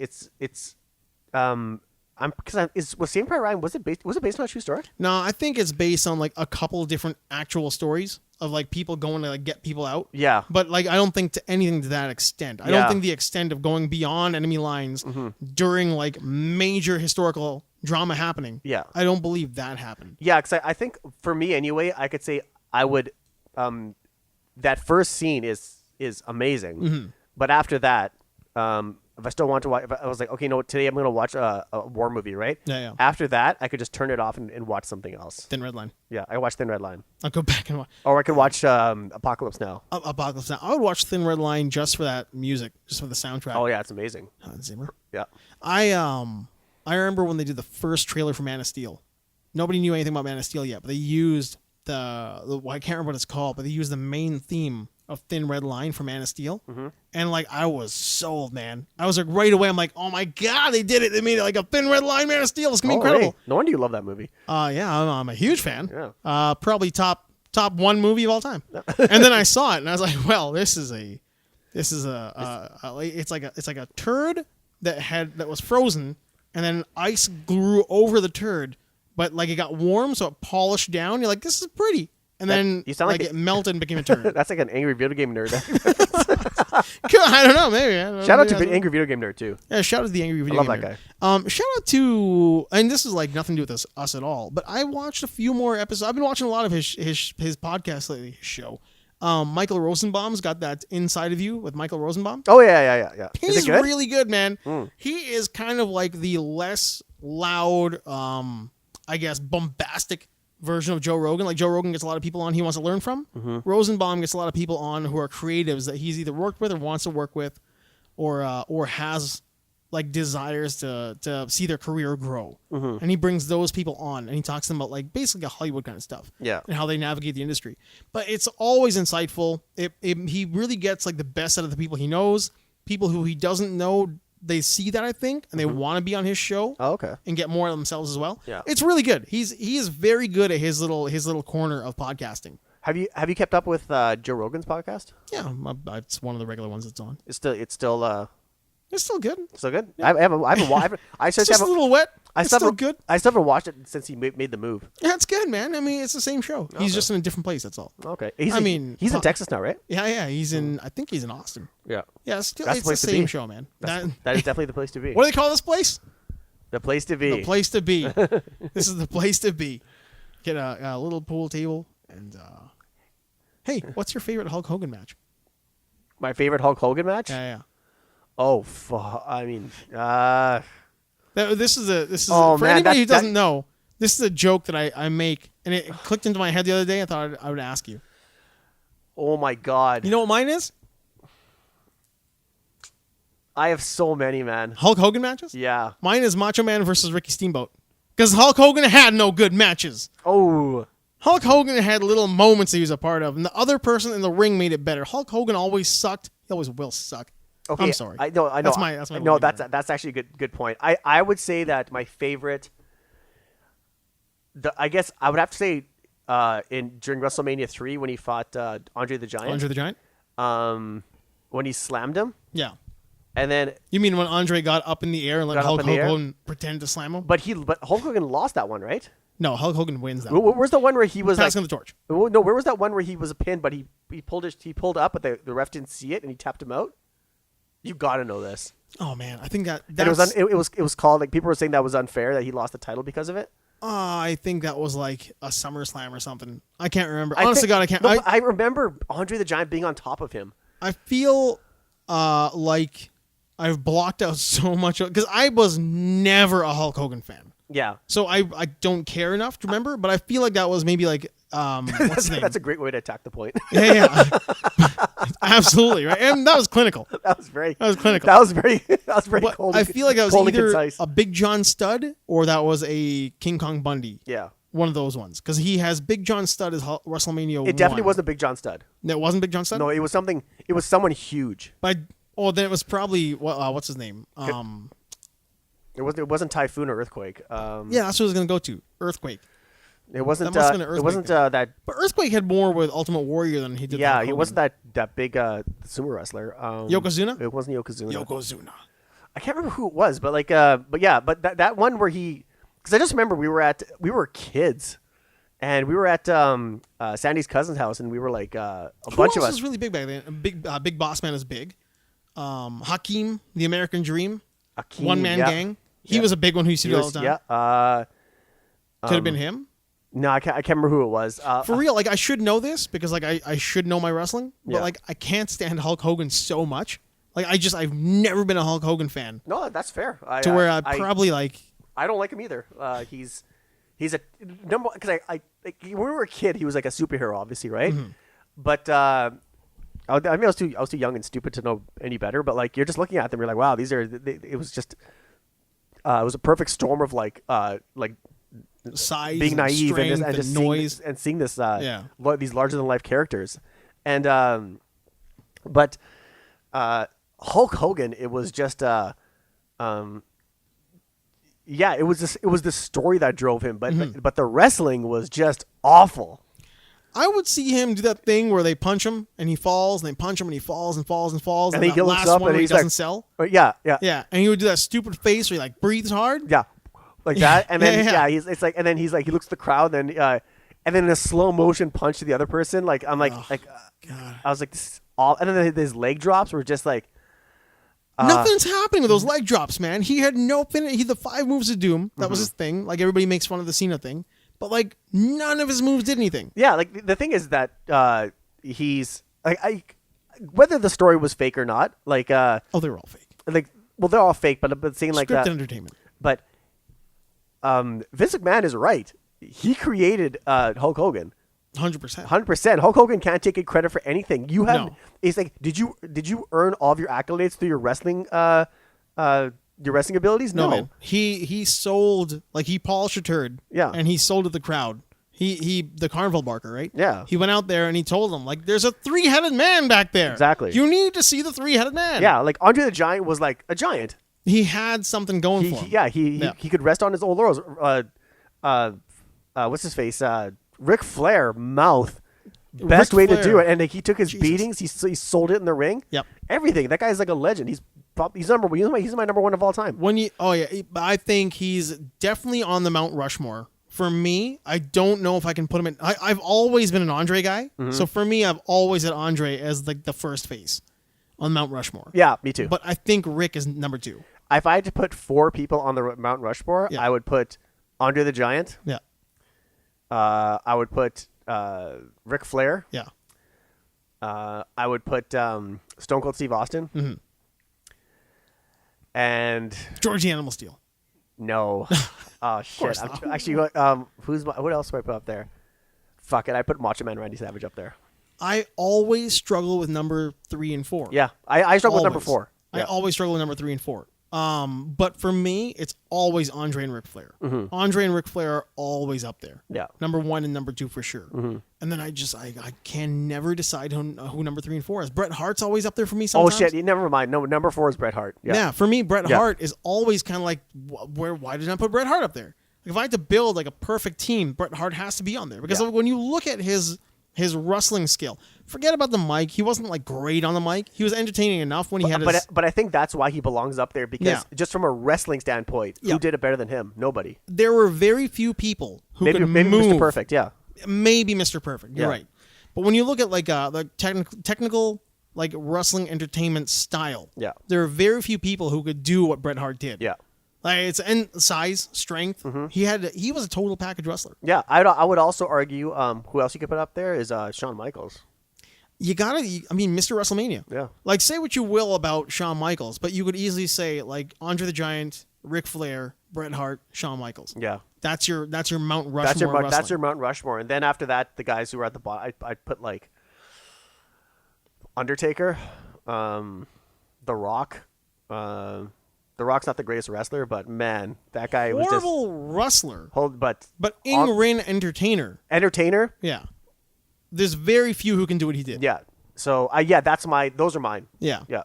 That's pretty. There are people who will never be on there.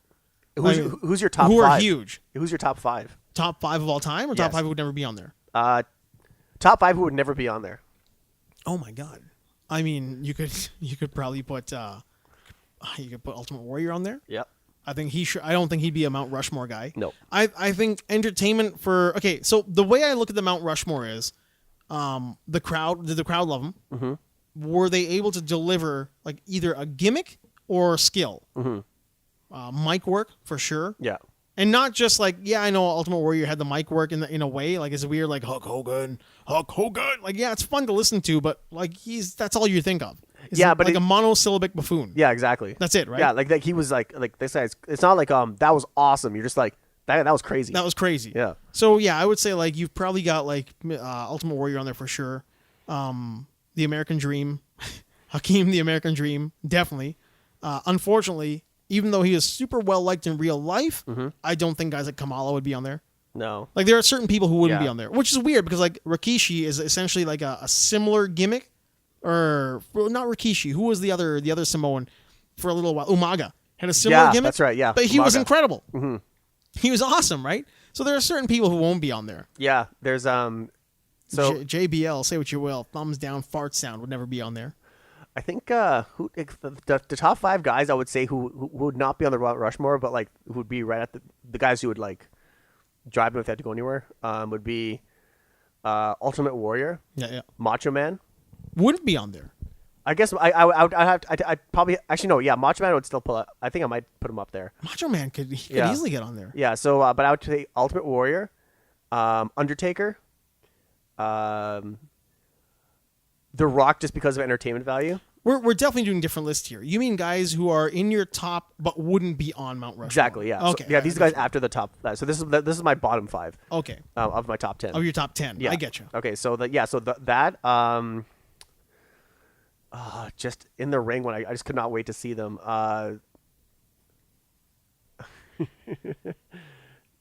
Jake the Snake Roberts.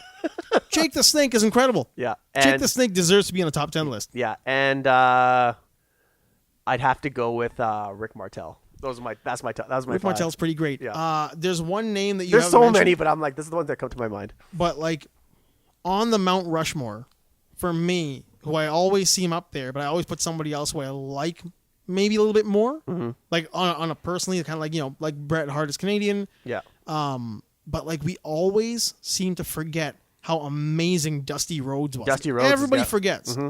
Like Dusty Rhodes and I think Ric you're Flair. saying Dino Bravo. People gotta watch the Vice documentary. That guy's just Dino Bravo with his traps and his shoulders and getting killed by the mafia. Yeah, exactly. God, Dino Bravo, man. I mean, what a wild story that guy had. Mm-hmm. But go watch that Vice show, man. That Behind the Ring, or what is it? Behind the Ring? Inside the Ring? Inside the ring. No, something ring. Outside the ring. Around the ring. Demons in the ring. Something about the Demons ring. outside the ring. Beyond the Mat's the old one. Yeah. This is God, I can't remember. Don't Get in the Ring. It's on Crave in Canada. I'm pretty sure it's on HBO in the States, but it's a Vice documentary. Stay away from the ring. Yeah. Walk around the ring. Yeah. Don't go in the ring. Don't get in the ring. But it's like Clean the ring. Don't be there. But yeah, what's it called? The Dino Bravo end of that documentary is phenomenal. Mm-hmm. The whole thing is great. The entire thing has been really good. The Owen Hart stuff was really good. The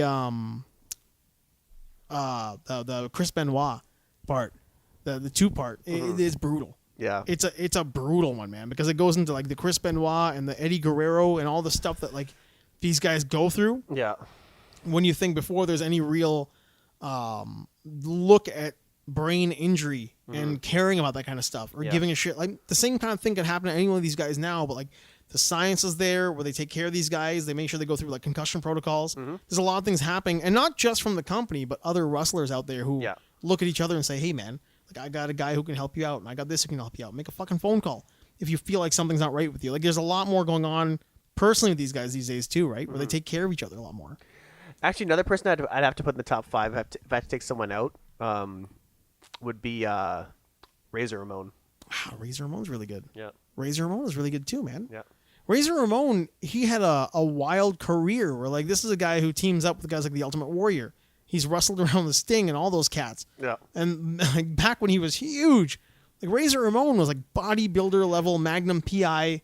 Like all the ladies were nuts about Scott Hall. Yeah. And then Razor Ramon happened. Yeah. I think also is because I when he came out, that's when I first watched Scarface. Oh, and so and I was like, okay. You were right there. Yeah, I see what's going on here. Well, we were all Miami Vice Scarface kids, right? Like we didn't get Scarface. We watched it. We didn't really know it. But we all knew Miami Vice. I watched the shit out of it. I got it for Christmas, and I was like, in the 2 cassette. The double VHS? Double VHS. I watched that religiously. Who the hell gave you Scarface for Christmas? Got to be a cousin. Yeah. Yeah, got to be a cousin, right? Yeah. Someone's like, you know what? Yeah, they're like, oh, you love The Godfather? Like, oh, here's Scarface, and I was like, oh fuck. I'm like, than't God. Never liked The Godfather. Not a Godfather guy. I appreciate the filmmaking. Yeah, I remember you told me because you're not a fan of the you think the mafia's bullshit, right? I don't like the idea of like, we got to get into here's narcotics. Yeah, narcotics. Let's get into the narcotics. Yeah. I'm like, right then. I never there, forgot that. I know that you didn't like it for that. Yeah, you lose me right there. Like I get it, but like when you glorify these people up to be like basically like just a bunch of fucking drug dealers. Well, Mario Puzo's book is basically that's what it talks about. Yeah, that's fine. Like I get that. So they could have remixed that because I know that if you're going to take it from a book, you could take liberties with it, right? Like make it about something else, but they went for reality. So, but I can see where you're coming from though. Yeah, for me, it's like I appreciate the storytelling and the filmmaking for that aspect of it, like telling me about these people. But as far as like holding up the characters, but like Michael Corleone, man, that guy's gangster. He's a boss. Won't be like him. Mm-hmm. Like no, you don't. He's a drug dealer. He's a scumbag. Yeah. He's a big old piece of shit. Yeah. So I can watch it based on my own. On my own terms. I'll be like I can watch it like that. But when there's people like saying like Michael Corleone, he's the man and stuff like that, I'm like, no, he isn't. Yeah, no, he's not. His life is shit. Yeah, he's like, I hate his life. He's a victim of his own his world. He's gonna be like his world like same thing with Scarface. His world consumed him. This is a dude who could easily walk away and just do. You know what? It's a more interesting movie if Sonny lives, and you look at that guy just be a psychopath, You're like, well, this is a cautionary tale. Yep. Because he's a guy who was absolutely suited to be the head of the family after his father dies. Yeah. And be a drug-dealing scumbag who's ruthless. Yeah. You're like, oh, cautionary tale. Gotcha. On board. Yeah, but because the thing is, like, these guys were so high, whereas, like, the narcotics and the effect it has on society and stuff like that, they're just like, you know what? No, that's just a revenue stream. Yeah. I mean, then there is the legitimize the business aspect of it afterwards. It's like, we're going to make it legit.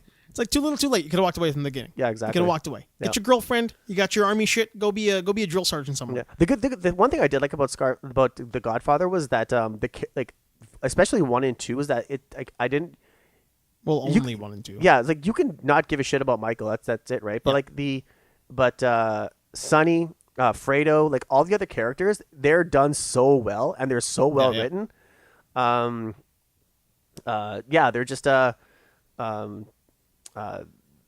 like when Michael walks into that casino and Mo Green is there and like he's that is like that's amazing. That's what I appreciate about it. I do appreciate like the acting and the storytelling and the filmmaking. Yeah. I appreciate that. Yeah, that like I don't appreciate the glorification of the glorification of I totally agree with the glorification of any sort of violence or like drug dealing, all that stuff. Like it's just for me, it's like if the movie, as long as the movie doesn't like center around that, and celebrate that, then that's fine. But if that's the core of what the movie is, very few movies are like that, thank God. But Godfather was just about like how guys at the top control that stuff. They control that. So like that. So it's gonna turn some people off. It is what it is. You know, I mean, it is what it is. Again, I don't think you should be totally turned off by it because there is a lot to take from that. No, like there's a lot to pull from that and just be like, well, this is how you make a movie. They're two of some of the greatest movies ever made. But when you look at like when you want to talk about like the way you do it right, where you don't glorify them, look at Dog Day Afternoon.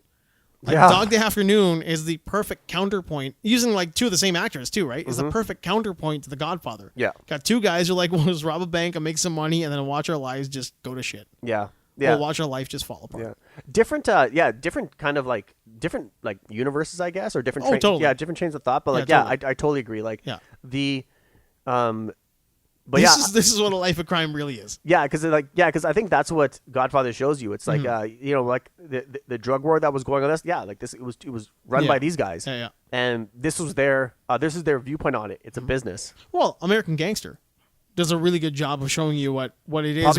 Probably along with that, I think I would throw American Gangster like in the same vein as Scarface. Yeah. Where like it should be a cautionary tale. It is. The problem becomes where too much like even that's why I think I look at Scarface as more reverence than I do The Godfather, because you're looking at a guy who realizes that he's not going to get somewhere unless he is going to break the rules. Yeah. And then he gets deeper and deeper and deeper, and it gets worse and worse and worse until it goes to like. Obviously, like there was no coming a logical end, there was no going 360 or whatever. No. It's like you are like one guy who just wants it all, but paid the price for it. Pays the price, right? Yeah. American Gangster very similar to that, and like based on true story, where you kind of get to see like what he's going to go through, and then eventually like what he does to stay in the game, and then what the price he pays. Yep. And also and the duality between those two characters, Russell Crowe's and Denzel Washington's character was amazing, and like to see the making of and how they kind of don't hate each other. Well, they kind of weirdly get along in a sense. Like, remember that time you almost had me there? I was sitting right there. It's like, I didn't know that. Like, why did you not know that? Yeah. Well, that's wild. Actually, one of the reasons I even watched that movie, besides the two leads are amazing, but like RZA's in it. Yeah, exactly, right? So, I mean, that's where I pull for you right there. Yeah, I'm like, oh, I got to see this now. Wow. I'll watch anything RZA does. I'll watch whatever RZA's in. Okay, you have a lot of stuff there. Let's talk it. No, really, not a whole lot. I was just writing a bunch of stuff down. Let's see some fun stuff. Let's end on some fun stuff. What time is it? I don't know. Oh, it's 8:15. Okay. So we've been going for a little bit. Costco has cut out certain brands of Thai coconut milk because Thai coconut milk producers are using monkeys to climb the trees and bring the coconuts. I read that. So Costco has said, no, we don't endorse monkey labor. Yeah. And PETA got all over it, and Costco's like, go on and do it. So I went into my cupboard to go take a look at where my coconut milk comes from. I knew it was all Thai. I knew it was those brands. Like right away, I'm like, I got you. You know what? I switch now. Do you? Yeah. Do you make your own coconut milk? I know. I make my own oat milk. You make your own oat milk? Well, I mean, coconut milk and oat milk are two very different things. Very different. Now, I know that you make your own oat milk. Yeah. But, like, nutritionally and what you're going to use them for are very different. It's like saying, like, I don't use vinegar. I drink wine. It's like, obviously. Yeah, because if I have to make because like oats are cheap, so like you can buy tons of oats, and you just do the dilution factor is I think it's 1 cup to 4 cups. Yeah. So then you strain and you can just do it from there. But you can also do this if you're making a smoothie. Just use oats and use water, and you're getting the same. You're almost getting the same effect. I put oats in all my shakes. Yeah. Like I put like a handful of oats. Yeah. It's like a half a cup ish into all my shakes. Yeah, that's good. And there's just like it's kind of been one of those things I've been doing for about a couple of years now. Yeah, so you're getting the same nutritional benefits. Yeah, I mean, because like I like oatmeal a lot, but I don't like the process and the time of making oatmeal. I mean, I don't hate the process. If I'm doing it on a Sunday morning, I'll do the whole thing while I'm watching whatever, or reading whatever, doing what I'm doing. Yeah. But at the same time, it's just easier to get my oats in if I'm just making like a vanilla shake. I'll just throw like a handful of oats. Yeah, I'm the there. same way. I am literally exactly the same way. Yeah, and I'm happy like that. And bananas and oats and if I don't feel like having a shake and I'm too lazy to do it or whatever, or if I'm just like you know what, I don't want the fruit this morning. I don't like I'll just have I'll put yogurt and I'll just take some yogurt, put some apple juice in it, like Gordon Ramsay. I got the recipe from him. Stir it in there, make it all creamy, and then put dry oats in there. Stir it all up, toasted almonds, and then top it with like blackberries. That sounds delicious. It's great. Yeah, that sounds like man, we say it over and over again, and I won't stop saying it over and over again. Eating healthy and tasty is very easy to do. You just have to do it. Yeah. Like everybody's out there. That was there's no I'm like, yeah, that's literally exactly what it is. The way you said it was like, tell me something I don't know. Yeah, I was like, yeah. I'm not saying it for your benefit. No. I agree with you. I'm like, man, it is so easy. Fucking tell me something I don't know. It's so fucking easy. No shit, dummy. It's like no, not to you.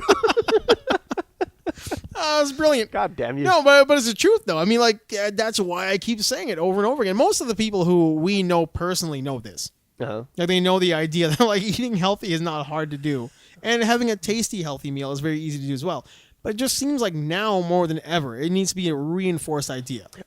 Yeah, exactly. I think the number one thing people don't realize is that, well, maybe they do, but maybe they're just not. They don't do it enough. It's like think about like what you want to think about what you want to eat. Like breakfast, oatmeal. I hate oatmeal. You know what you do? You go online. You hate oatmeal? No, let's say like the people saying. Let's say people are like, you know what? Okay, I'm going to start eating oatmeal every morning because I read it somewhere. Like, this is what happens to you if you eat oatmeal every morning. Here's the health benefits. Yeah, so every morning if you eat oatmeal, this is what's going to happen. I'm like, okay, fine. Number one problem: I hate oatmeal. Yeah, I hate it. I hate the way it tastes. Right? As soon as you type in oatmeal on Google or on YouTube, you are like inundated with like thousands of recipes. Like you can make it any way you want. You know what? Just use keywords: oatmeal, fun. Yeah. Do that. Yeah. Oatmeal, Tasty. Or if you don't like sweet, like how can I have it savory? Also not hard. Yeah. You know what? A little bit of toasted oats and some salt and some soy sauce, and you got yourself a nice little thing to put over your meals. Yeah, exactly. And you can put that over your chicken or your fish. Yeah, and don't buy prepackaged flavored oatmeal. No, that's poison. That's garbage. Best thing to do with oatmeal. You know, find out what the best thing to do with oatmeal is. I like how you got all serious for a second. Best thing. No, you know what? I just realized that I had it 2 days ago. What'd you do? You do? No matter what oatmeal this better be the best thing because you consider this as the best thing. It's great. You know what you do? If you have them, okay? Or if you what I do is that once I'm done, if I'm making my oatmeal, I have to stir it. Once I've mixed everything, I have everything together, I use a cinnamon stick and I stir it. Oh, that's just logically intelligent.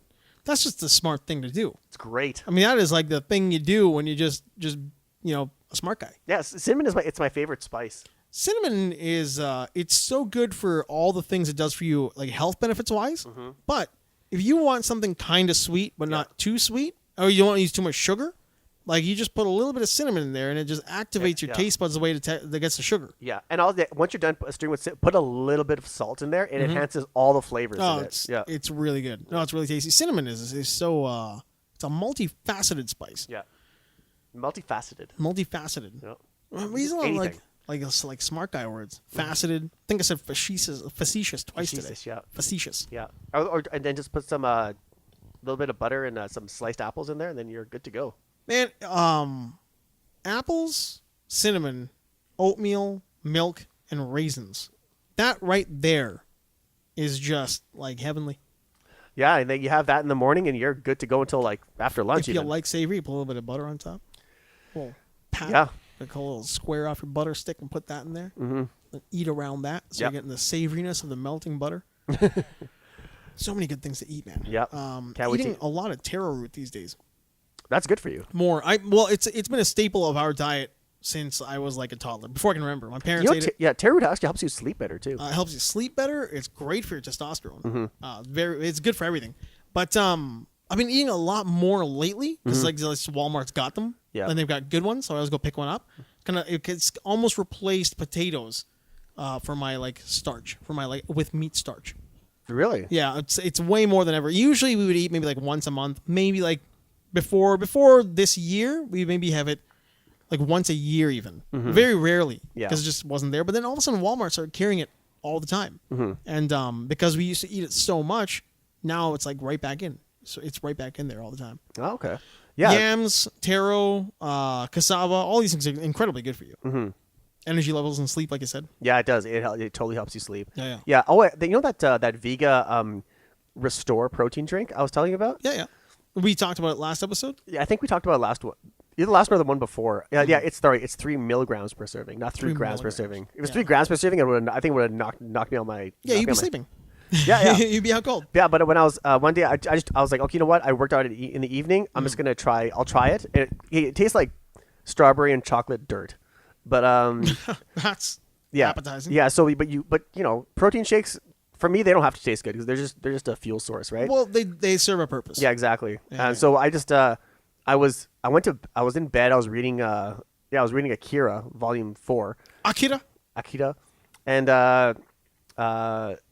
then all of a sudden, I was reading it, and I was like, oh my god, this is this wasn't in the movie, blah blah blah. And then all of a sudden, I was like, and then I was like, okay, Google lights out, and then I just oh, then Google just heard you. yeah, and then I was like, there you go. Nice. Yeah, I was like, I had to go to sleep, and it was like 9:30, and I was out until 6. Jeez, which is perfect. And then that's really good. Yeah, I think that's one thing people have to realize too is that if you have time, if you can get up early, one reason to get up really early is to like get your meal in. Oh, you like the morning meal? I love the first morning meal because the thing is like you don't. Some people can do intermittent fasting and stuff like that, but one thing that people have to realize is that you have to get your meals in. Yeah. Like you can get 3 meals in a day, or just like whatever, or you eat a little bit, but eat 5 meals a day, but don't skip out on eating. Yeah, your intermittent fasting shouldn't be that you skip a meal. It should be that you organize your meals to have that break, that 16-hour break, or whatever you want to do. If you want to do 12, 14, 16, you want to have your break. So if you eat, say, like, you went to bed at 9. If you ate at 6 or 5, then when you wake up in the morning, you're ready for your morning meal. Mm-hmm. That's fine. And then, you shouldn't eat right before bed anyway. But if you ate later, you push your meal back, but you still eat all your meals. Exactly. Yeah. Like my cousin, Jaskieth, he's really focused on getting strong. Mm-hmm. Like he's extremely strong. Like he's so built. But he does intermittent fasting. Yeah. So, but he eats he'll eat he won't even eat anything until like maybe 1 o'clock or something. I could be wrong, but like maybe it's 1 o'clock or something like that. Mm-hmm. He won't eat anything. And so, and then he'll work out in the morning too. Yeah. The only thing he drinks is like he'll drop some water or maybe a cup of coffee.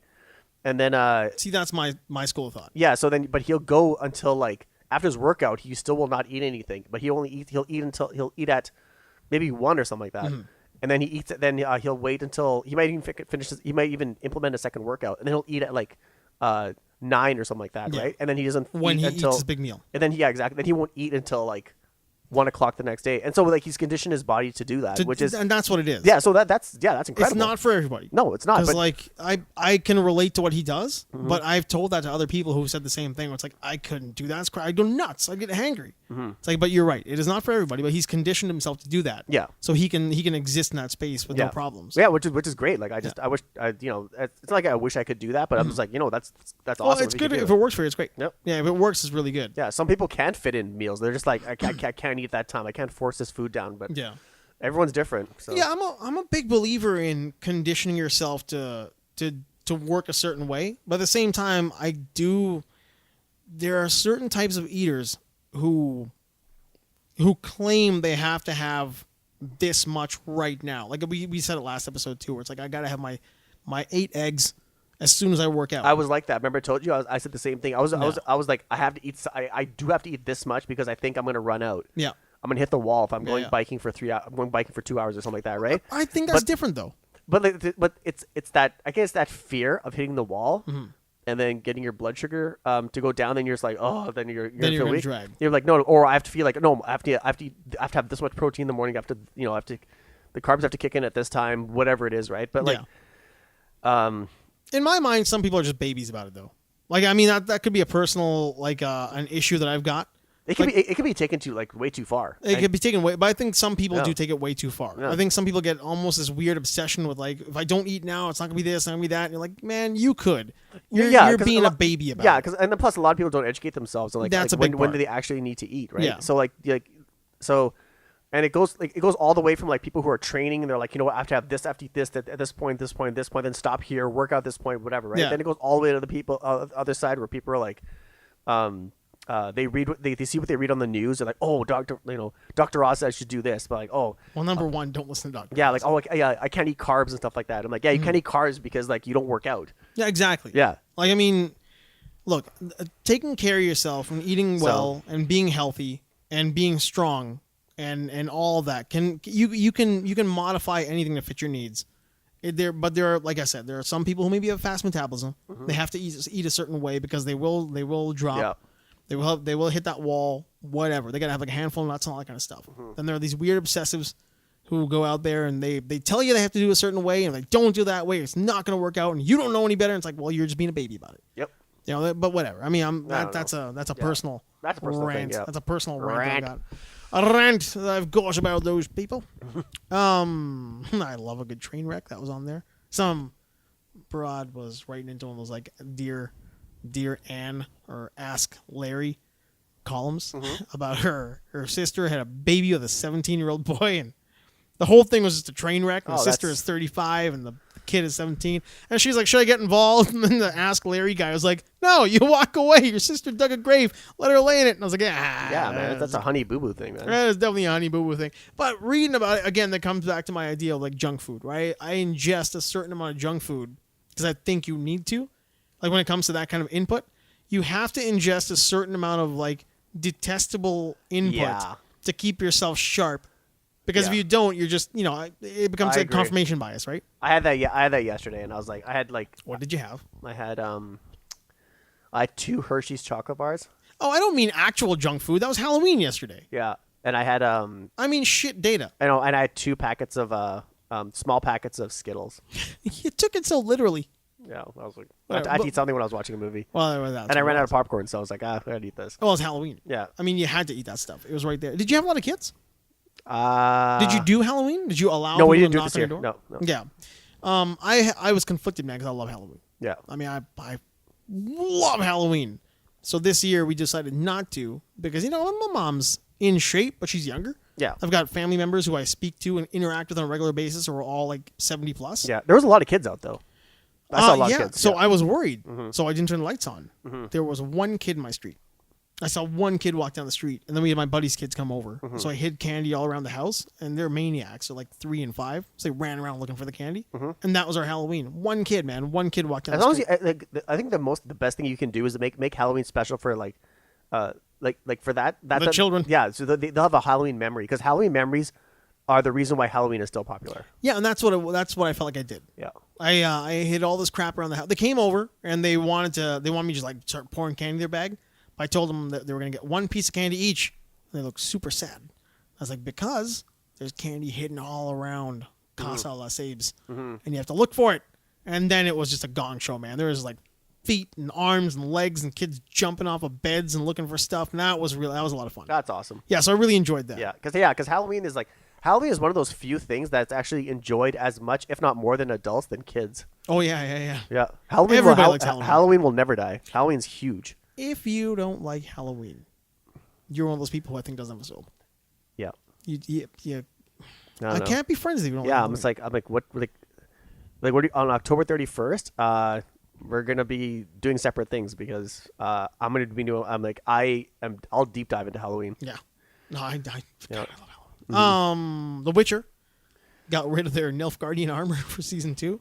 Now, I didn't hate the armor until the article I read was like, they got rid of the testicle fold armor. I'm like, oh, now I totally hate it because it does look like testicles. Mm-hmm. Oh. Speaking of The Witcher, CD Projekt Red, they delayed Cyberpunk again. Yeah. You know the December something. You know the studio head's getting death threats. Yeah, he got death threats, and he's like, "You're overworking your staff." And he's like, "Oh, goes reverse the game. I know where you live. I'll do all this stuff." I'm like, "Oh God, go away." You know what? I'll cancel the game. I'll cancel it right now if you send me a death threat. Yeah, I would. Yeah.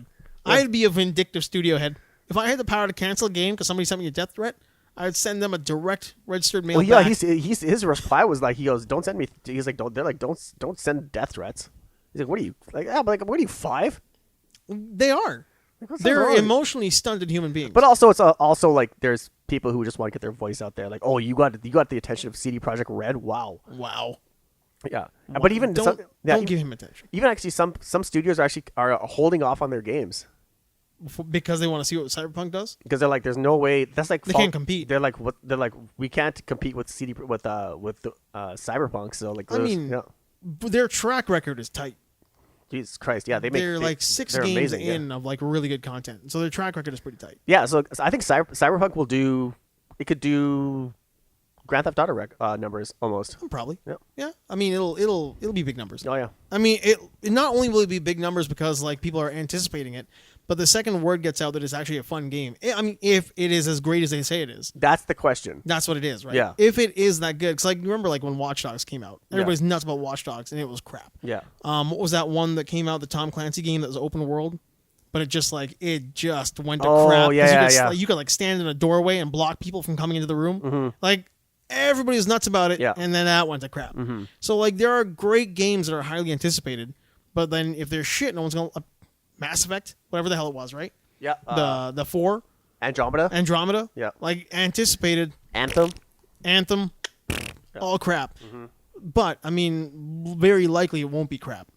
Yeah. We'll see what they do with Anthem. Anthem is getting reworked, ground up. So. You know what got worked? Anderson Silva. Oh man.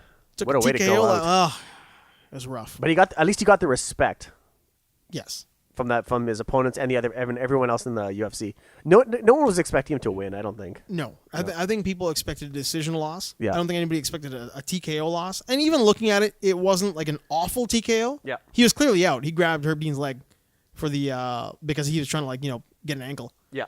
But there was nothing in that fight outside of a TKO that I guess was like wildly unexpected. Yeah. Like Uriah Hall is very good. Uriah Hall's biggest problem is Uriah Hall. Yeah. He does not have the confidence of like an Anderson Silva. He has the skill of an Anderson Silva, but he doesn't have the confidence of an Anderson Silva. So it would be nice to see him actually like get some confidence. Yeah, that's and true. Move up. I want the guy who beats Anderson Silva on his last fight to become Darth Vader. You know what? I think there's a guy who will do that. Who you mean? It will be the next guy. Who will be the next Darth Vader? The next Darth Vader. He'll be of the UFC. He'll be the Darth Vader of the UFC. Because that was my nickname for Anderson Silva. Yeah. The likable. This guy will be. I don't even know what is I just know for a fact he'll be Darth Tony Vader. Ferguson. No. Oh. He's new. You probably heard this guy. Khamzat Chimaev. I do know Khamzat. Yeah. That guy is. He looks. The thing is, he looks crazy. Is that how do you say his name? Is that Chingmasev or something like that? Chingmasev or he's another Dagestani. Yeah, he's from Chechnya. Is he Chechnya? Oh yeah, he's one of the Chechnyan guys. Yeah. Huh? I thought he was one of Khabib's guys. He's from the Caucasus. Yeah. But he immigrated. He went to Sweden when he was 16. Oh really? And he trains at Gustafsson his camp. Get out of town. I did not know that. Yeah, and Khamzat Chimaev. He's this guy. He's only been punched in the face twice. Get out of town. He's only been hit twice. Really? His face. I had no idea. And he's 9-0. Jeez, I didn't know he had that little strikes. And the only time he got hit is because he had a guy on the ground, and the guy was in desperation, was doing this. He's like that. Yeah. There were taps like that. That's the only time he's been punched. Oh, so he didn't get punched. Yeah, he didn't get punched. No, he's never. And then the thing is, he was fighting He told he's fighting Gerald Meerschaert. Yeah. And at the press conference, he's like, I'm gonna smash. He talks like Khabib. He's like, I'm gonna smash this guy. And then the guy he said all this shit, and the guy goes, how about this? If you double leg me, I'll give you my black belt. And he's like, if I submit you, he goes, you're gonna be done in this sport. And then that's cold. In 14 seconds. Oh, that's cold. Didn't it was even quick. One shot in the face. Yeah, it was quick. On like that guy like. Well, he didn't submit him. He didn't. Yeah, he's not done in the sport. Oh no, yeah, this guy's. It was a knockout. He looks crazy. Yeah, he definitely. Well, no, he doesn't look. He looks robotic. No. I'm not saying. I'm not talking about his body language. I'm talking about his face. Like, because he's smiling all the time, and he's like, yeah. He goes, put anyone in front of me. He's like, I'll smash everybody. He's like looking around, like, and it's not. It doesn't sound like he's kidding. No, matter of fact. Yeah, very matter of fact delivery. And he's long. Like he fights like Khabib, but he's long. Yeah, he's got that kind of like that unorthodox, wide striking style too, right? It's very hard to read. Yeah, and he won't let you block his punches. Like if he has you on the ground, he'll just grab your opposite arm, pull it away so you can't cover your face, and he'll start smashing you. Like you're right. Is that Khabib kind of wrap your arm around your body and grab it? And conditioning for days. Just unbelievable hitting power. A Gustafsson guy though, huh? Yeah, he trains with those guys. Yeah. Man, yeah, those guys. That's a big camp. That's a tough camp. Yeah, he fought twice in 10 days. And he destroyed both people. That's insane. Yeah. There is like a definite turn that was supposed to happen like 10 years ago about these guys who were like born into the sport. Yeah. Like the hockey camp kids are born into hockey. Yeah, that's a good. Right? Yeah. There's this whole idea that was going to happen, and it just like it almost didn't. Like there was going to be these gyms of these kids who were just like UFC kids. They come in there and they're doing pads and they're 4. Yeah. They're going to be like 8, 9, 10, 11, 12 years old. The problem is so many of those kids in other sports wash out by the time they're like 15 or 16. They're bored with it. They're done. They never fight again. Because there's more choices available to them. There's more choices available. Yeah. They don't have to be getting punched in the face. Education, whatever it is, yeah. All sorts of stuff. Yeah. Not to say that those guys couldn't, but they're like, this is what I'm best at. Exactly. Yeah. Exactly right. They might not be the best at this. They could be the best at something else because their parents wanted them to be MMA kids. Yeah. It's like not every hockey player's kid is a top-level hockey player. Yeah. Bobby Orr's kids, they're all Trump supporters, whatever. But, I mean, it's not like all of a sudden Gretzky's kids are all like the next Gretzky. It doesn't happen like that. No. But because, like, so many kids wash out of the system, right? Or they're out of the sport. They just don't want to be there anymore. Yeah. But then there's these Russians and Dagestanis and Europeans and Americans and Canadians, too, who are just, like, highly talented kids at a young level who stuck it out. Yeah. Or got in there when they're, like, 8 or 9 years old. Maybe that's the reason the other kids aren't there anymore. Yeah. And they're just destroyers. Yeah. They're just like grab you, hold you, punch you, win. Oh yeah, like you're right. It's like it's also like literally about like what opportunities are given to you. Yeah. So like if you have the choice between two things, become a soldier or go into sports, you're gonna go into sports, obviously, right? And if maybe, yeah. So like if those are your choices, you're gonna give that your all. Mm-hmm. And then this guy. Hazmat, I think it's Hazmat. Yeah, this guy is like I watched all of his fights. You can watch all of his fights within like 8 minutes. Oh God! I mean the real time in real time. Yeah, yeah, and they are he destroys people. What's his name? Hazmat? What? Say it again, so anybody. Well, I don't. This guy's on the other side of the planet, and I still don't want to disrespect his name. Hazmat Chimaev. Yeah. Hazmat Chimaev. Yeah. Yeah, I mean, I know who he is. I don't think I've watched more than a couple of the fights, like the Fast Knockout and a few other things. So I'll give that a good looky loo. Yeah, he's I've been away from the mixed martial arts for too long. Like the UFC. I haven't cared about that. And he's a huge Khabib fan. He loves Khabib, and even DC's like, I love this guy. Well, he should beat up Tony. Yeah, and even like actually, I want this guy to fight. I want this guy to fight Colby Covington. Oh, he's a what's it called? Welterweight. Yeah, he fought in 2 different weight classes in those 2 fights. Real? Oh, the 10 days. Really? Yeah. Get out of town, huh? Yeah. He didn't give a shit. He's like, I'll fight anybody. He doesn't care. Yeah, he's like, he goes to Dana. He's like, Uncle Dana. He's like, put me in the ring with anybody. Uncle Dana? Yeah, he's like, Uncle Dana, put me in the ring. I'll destroy anybody. He's like, I love to. He's like, I smash people. I get paid. It was the best. It was the best life. God, that's I love that guy. He's my new guy. I'm starting from day one. This is my new guy. A dude from like minute. See, you know what? That is your next Anderson Silva. Yeah. Because that's how I was with Anderson. Yeah. I saw the Lieben fight, and like day one, I was like, this is my guy. I'm gonna say within 5 years, I'm like, I've been following this guy since day one. You will say that. Yeah. You will say that. Yeah. You'll be like, I wasn't ground level. I was an early adopter. Yeah. Back before iPads. Calling it right now. I'm calling it now. I was an early adopter. That's my whole thing. Like, I just say calling it right now. That means like this is my guess of what's gonna happen. Well, it's being recorded for posterity. Yeah. So it's in the ether. It's not in the ether. It's actually on tape right now. Well, you didn't yell it into the universe. it's in the sea of information. Did you just scream it to the universe? Yeah. And then like a Lamborghini arrived. Cosmot, send me $5. Yeah, it's in the sea of information. It's the sea of information. As Ghost in the Shell calls it. Yeah. The sea of information. It's out in the. All right then. Yep. The Cossacks don't like Borat. Who cares? They think he's racist. Who cares? Honestly, who cares? It's not that I know. No disrespect to them, but it's like you know the shtick already. I don't think it's okay. See, here's my perspective. But if they're offended by him, yeah, that's up to them. That's up to them. That's up to them. Exactly right. I'll defend their right to be offended. I agree with that statement. That's a part of my thought process on it. I'll retract my statement. Their right to be offended. I don't think he's a dummy who just like takes a cheap shot. Like I don't think he disguises racism as satire.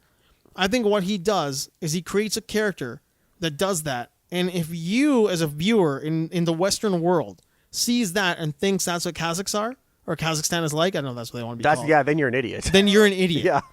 I believe that's what it is. It is the Mad Magazine version. Yeah. It's like, I'm presenting what you don't know because you're too dumb to read a book. Yeah.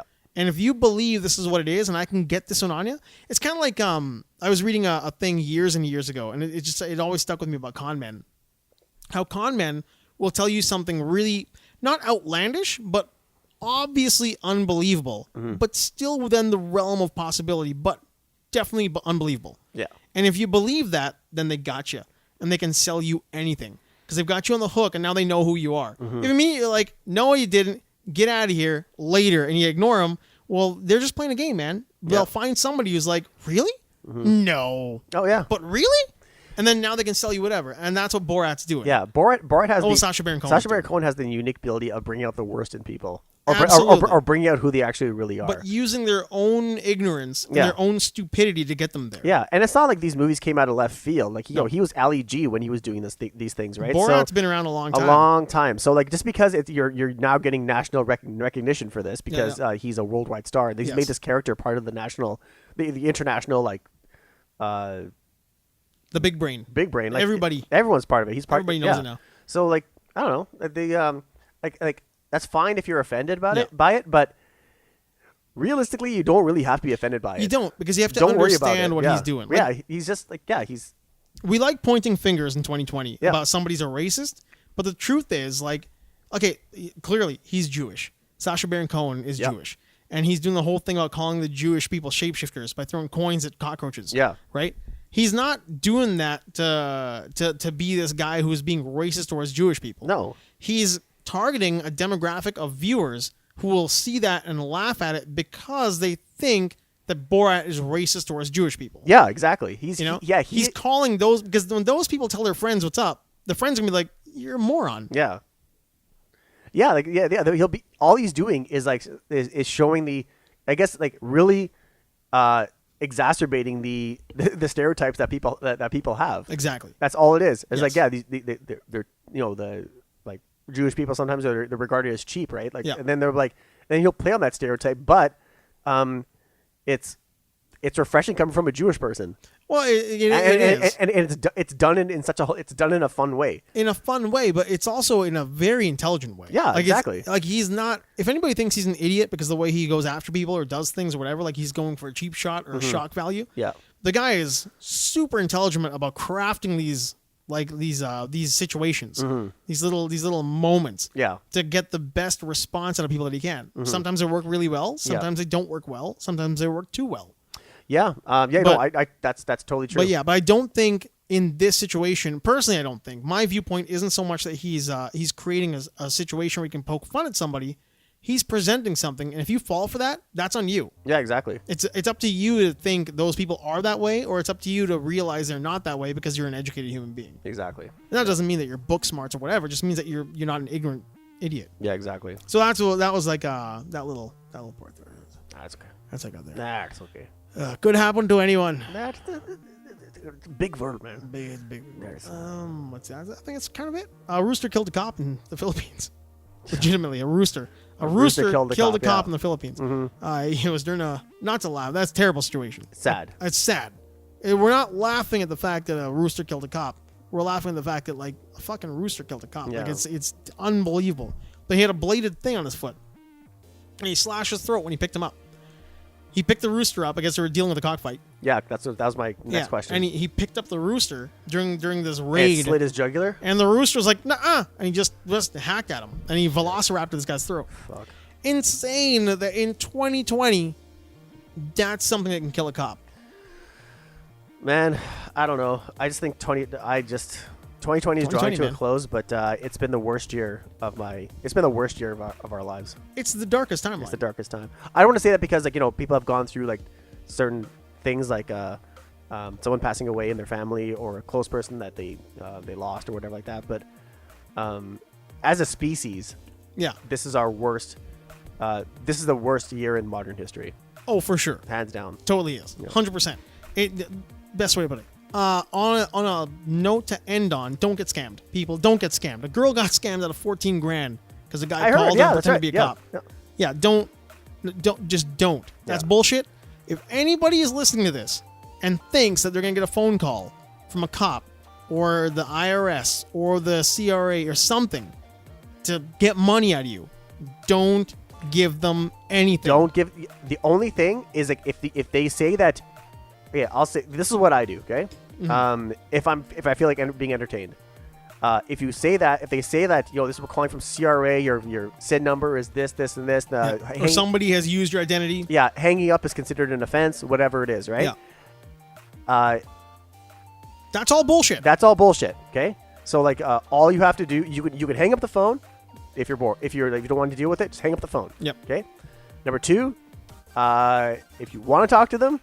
Because you want to be entertained. Ask because they're gonna call you, because this is what happens when they call you. They call you and they'll ask you. They'll say, "Hi, who is this?" Yeah. So they don't know who you are. Yeah. Don't give them your real name. Yeah. All that phone call is to scare you and then to get you to the next step where these people can take advantage of you. Yeah. So all you say is, "You called me." Yeah, you called me. Who was this? Who is this? And you're always, and I'm sad to say this, you're always going to hear an East Indian person on the other line. Majority of the time. So if that's what you hear, just say, "You called me." They will hang up. Every time I say that, they hang up because they know they're like, "Nope." That's for the best. Yeah. This is somebody who knows what they're up to. Mm-hmm. I would say just hang up. Because these days they're using vocal stitching or vocal recognition and stitching. Yeah. To get affirmative responses out of you. Yeah, because they could have already gotten into, who knows? I mean, like the idea of hacking is what it is, and bad passwords from people who run these major companies, all that kind of shit still happens. So people can still get into accounts through, like, really, like, shitty ways, and they can use vocal patterns in your voice and stitch that shit together, get affirmative responses out of you, and use your voice on a phone call. Yeah, absolutely. Don't answer anything. Yeah, just say. That's not fear mongering. That's fact. Just don't give affirmative answers. Yeah. If somebody says, "Can you hear me?" Don't say yes. Just hang up. Yeah. Don't talk to them. Don't talk to them. Don't hang up. Yeah, just say. Yeah, just hang up. Doesn't matter if it's an automated. Like, sometimes even the number will be, like, similar to your own. Yeah. So, like, a lot of times. Your cell phone especially. Your cell phone. So just if that happens, as soon as you hear those words, just say, "We're calling from CRA" and stuff like that. Hang up the phone. Yeah. Because number one thing that they'll do. Safest thing, though, what you said is, like, "You called me," is pretty safe. It's Yeah, and they generally will leave you alone. Yeah, they'll hang up. Because, like, if anything for CRA, they're going to send you a letter first. Yeah, you're going to get mail before they take any, like legal, like, action between, like, so they're going to send you a letter saying, "You know what, this has happened. We know there's a delay in payment," whatever it is, right? But, like, but no one's going to call you out of the blue and saying that that you've broken the law when you know for a fact you haven't. Yeah, so no cops are going to call you. No one's going to come. Just when that happens, just fucking hang up. Man, cops will knock on your door first. Yeah. They'll come to your home, and if there's something up and they need to talk to you, they will come to your house, knock on your door. I've been involved in with the police over things that have happened where I worked, that happened to other people, and they needed to talk to me, and I've had the cops knock on my door to ask me, "Hey, what happened that night here at my house?" They will come. They were not going to call you. They're going to come to your door. Yeah. Almost every time. Every now and then they'll call me and leave me a message. They have called and left a message to say like, hey, this is so-and-so from here. Can you call me back at this place? Or this is my whatever. And I never call the number they gave me. I usually, and this is before scamming was a big deal. I would always call people I knew to call and see what was up. Cops I knew to call and see what was going on. And then they would come back to me. It's so-and-so from here. That's Southeast. Give him a shout. He's a good dude. Yeah. I hear he's a good guy. I know a guy who works with him. Whatever it is. There you go. But like, they will almost always come to your door. If a cop calls you and says, call us back at this number, don't call that number. Call your general police line. Usually, I think ours here in town is like 423-4567. It's like 123. Yeah. Edmonton's number is 423-4567. It was like a general inquiries line or general like complaints or whatever it is. Yeah. Call your local, like whatever your general line for your police is, and ask them what's up. Yeah. Because at least now you know you've called the cops. Exactly. But the police will almost never call you and tell you that you're about to be charged. Exactly. Because when you're dealing with CERB and like all that stuff, it's like they already have your records anyway. They've got all your stuff. So it's like they're the ones you should be dealing with, not these people who are like all of a sudden they're like someone's calling you. No, man. That's not garbage. No one's gonna call you from that to ask you for that shit back anyway. They're gonna see if you file your taxes next year. They're going to see if you file taxes next year and added CERB to it. Exactly. That's what they're going to do. So if she was afraid, that's what happened to this girl. They took her 14 grand from her CERB. So they didn't use it. And then she went to an ATM and she gave the cop Bitcoin. And then it was gone. And he said, I'll call you back tomorrow. And he, of course, there was no call back tomorrow. Good Lord. Don't. Be smart. Be diligent. Be diligent. It's you, man. It's on you as a dangerous human world being. out there. What's that? Dangerous world out there. It's a dangerous world out there. Cold world. Yeah. Backside attack. Advix Sabe. I think that's it. There's a couple more things in here that I sound like a line though. Was that? Advix Sabe. That's all right. That was pretty loud. That wasn't that loud. You did a little bit more of a voice in there. Yeah, it was more like a cheer. More of a cheer. Yeah. I had other things, but nothing of real relevance. So I think for me, I will say that thing where, I mean, people know the music has been playing for some time. Well, I'll say just this and peace out.